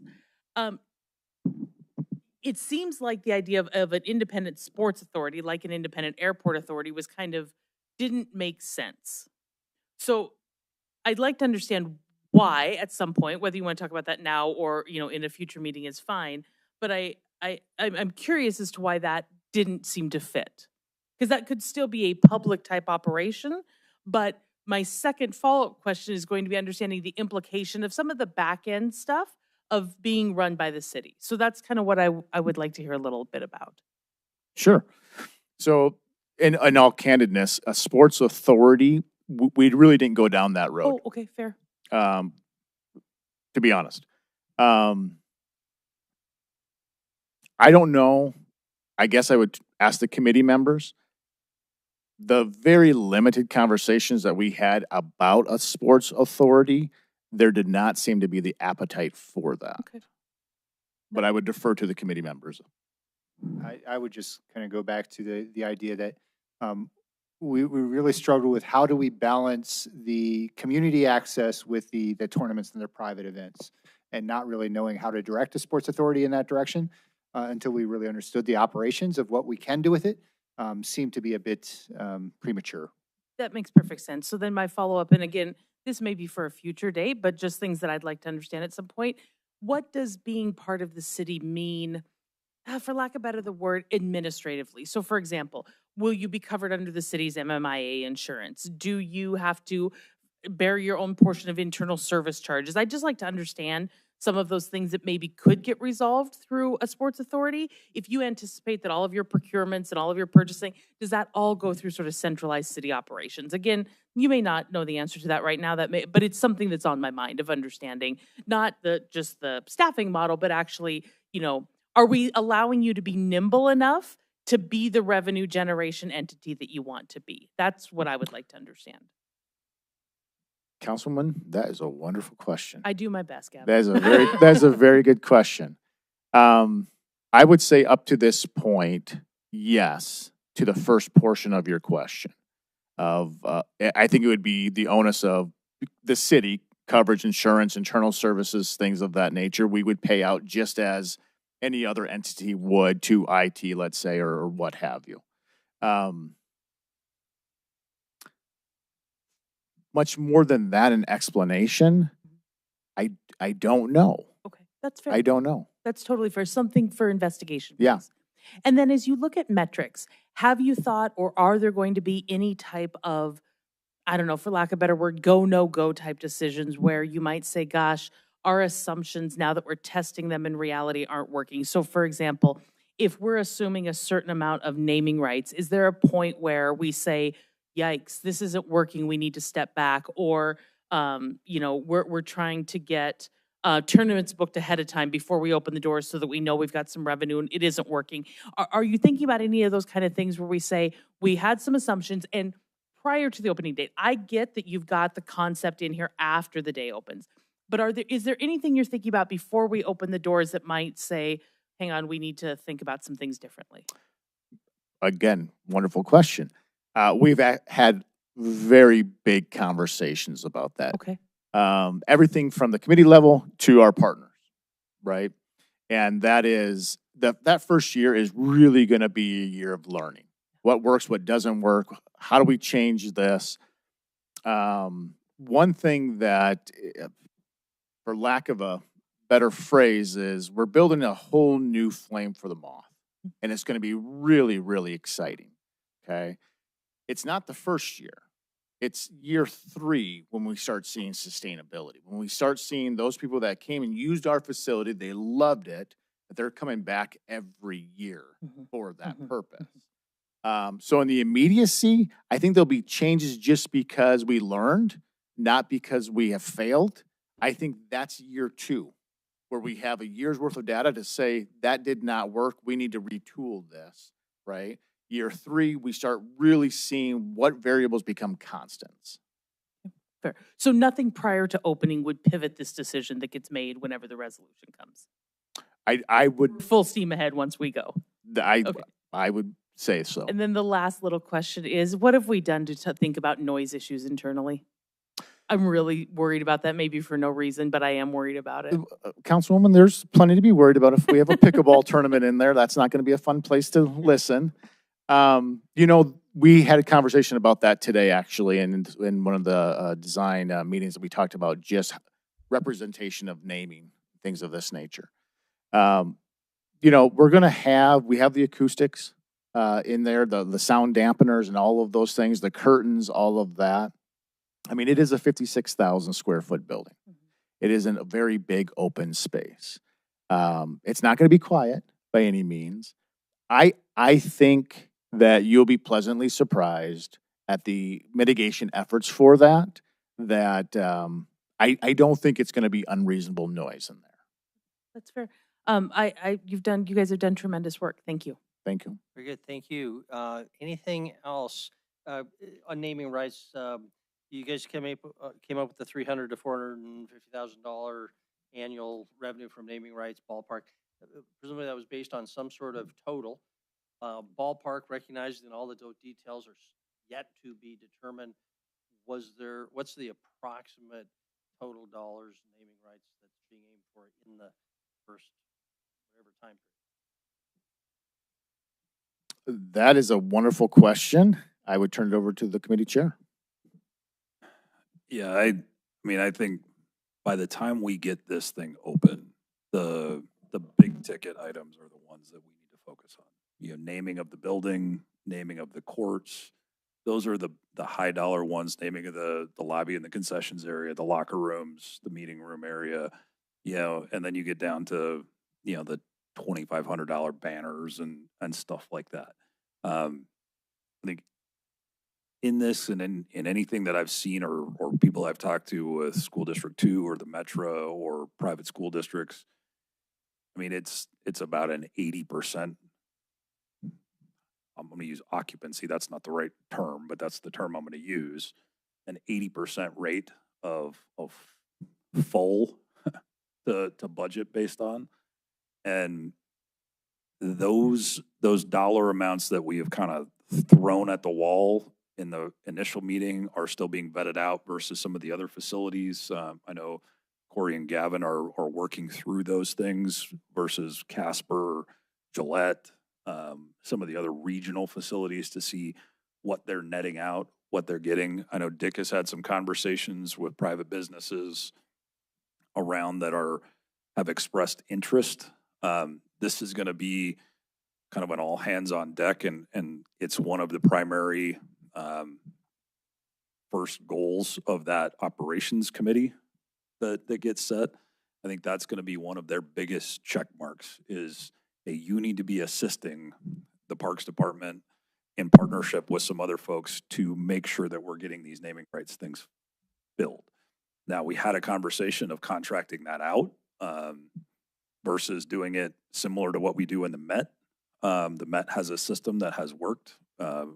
We all know that used to be privatized and then it got pulled back in. And what we've seen is an increase in revenue and more success by pulling that in-house, which was surprising to me, but the numbers vet that out for how Met has done that. So I think there is still some work to be done on how to make that work. But I would say as we build the budget out, that's something we got to be very careful about not overshooting the target. And as we see over the next 6 months, even before we flip the lights on July 1, we may have to make some adjustments in that to make sure that we're hitting those targets. I mean, if we're not able to sell a $1 million 10-year naming right for the facility itself, maybe that's an adjustment that needs to get made. So, you know, we're not generating $100,000 a year on somebody hanging their name on the side of the building. Maybe that's a lower number, and we have to come back to the table and recalibrate. But those are the conversations we've had to this point. Doesn't sound like we've got an actual number that's the total goal at this point. except for we know what the need is, which is that $300,000 to $400,000 kind of backed into that. Mayor, we actually did a big whiteboard exercise to lay out all the different types of naming rights that are out there, and working with Dick and what we saw in other centers, and tried to estimate what that would be for this type of facility. So yes, that's how we got to that $300,000 to $400,000. It wasn't just let's throw something out there. We actually inventoried them all out, added them up, what we thought we could get over 3 years, 5 years, 10 years for the larger building level name rights versus 3 years for a banner or whatever, and added those all up and put a range to them, and that's how we came to that 300 to 400. And is this assuming over 3 years, 5 years, or 10 years? Different levels. So at the highest level naming right for the overall building would be a 10-year commitment. But if you had a banner hanging in the gym, But the 300 to 450, is that? that was per year. Yeah, but it's Per not year. intended expected that's going to last forever. That was That's annualized. so it's like an endowment, a stuck chunk of money. Okay. As you renew, as these come up for renewal, with the then renewal, in 3 sure. years or 5 Gotcha. years, it may be more. So you're going to see increases over that. Okay, thank you. Okay, council, they wanted direction, make sure that we're on track, moving in this direction. I'm seeing a lot of nodding heads, probably don't need a vote unless somebody wants to call for it. Mayor, I just move that I make a motion that they move on with what they have. Very well done. They articulated it. I mean, wonderful tonight. I was really impressed.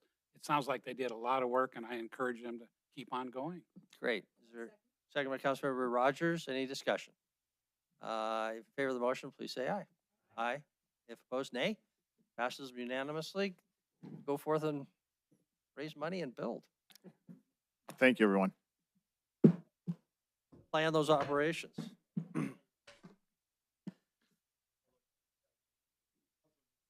Oh, yeah. So, Chris, anything in the way of upcoming agenda items you want to call our attention to? I'll just highlight real briefly, when you get what's going to be a pretty significant packet in your inbox, because I think we've got 16 or 18 items on consent and 10 items on action, and then a couple of initiatives. So I'll just highlight a few of them.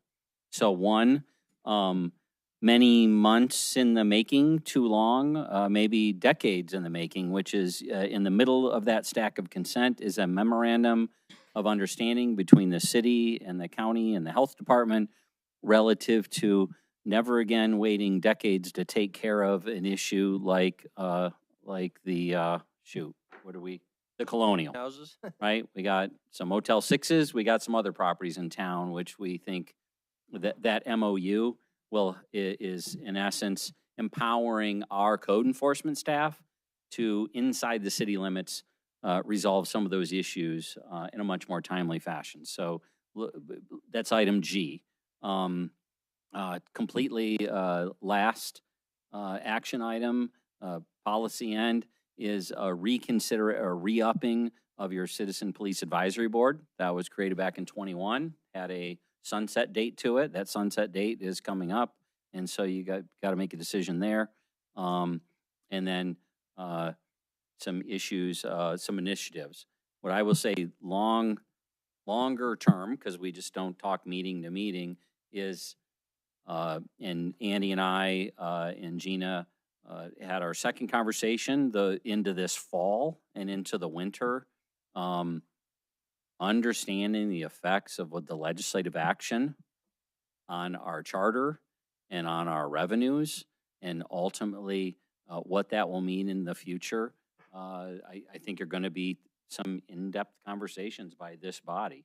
Continue in addition to continuing or moving forward with ultimately your action, which was directing us to put this year's budget together. It's together, adopted, and we're in it now, consistent with what the statute did, but also it teed up what are we going to do in fiscal year 26, or I'm sorry, calendar year 26 for fiscal year 27. So those are big policy issues. So. Okay, very good. One quick question. Sure. To that end, Chris, do you have Jessica or someone monitoring interim committees? Yes. Oh, okay. That's all. Yep. Thank Yep. you. Okay, council discussion. Two hands went up. Councilor Rupes, Councilor Boyette? Thank you, Mayor. Just really quickly, Council, I emailed you today about another initiative. I'm sorry, I didn't realize we had such an extensive agenda next week. I might have punted this new one for 2 weeks after that, but hopefully it's pretty quick discussion. It really is just to put into our own city code what those levy amounts and the effects of HB 231 are, so that there's no confusion as we go through this process next year about what amounts of extra levy can go towards Met Transit or the library or public safety or general fund. So hopefully that's a quick discussion and we can just get, yeah, I had some sample resolution language in there. Hopefully we can just have staff do any kind of cleanup tweaking that they need to do if it moves forward, and then we can just pass that and go through the ordinance process with that. So we'll talk about that more next week. Thank you. Mike? I've talked to a lot of constituents and they're really concerned and upset and don't understand what's happened downtown with bike lanes and the traffic. There's the people telling me they're not going to come down anymore because they don't understand. So if we're going to keep this, we need to do a better education of what these things are for. I have pictures. I went on Sunday. There's people parking everywhere, and people don't understand what they're going to do with parking meters, why there's this green stuff on the ground. They just simply don't understand. That's the problem I see. And at this point, some people are saying, I can't go downtown because I don't know what's happening. So we, the city, I think, have to do some kind of an education. And maybe that's planned, I don't know. But anyway, the people are confused. Thanks for the heads up. Anything else? Not, we're adjourned. Thanks, everybody.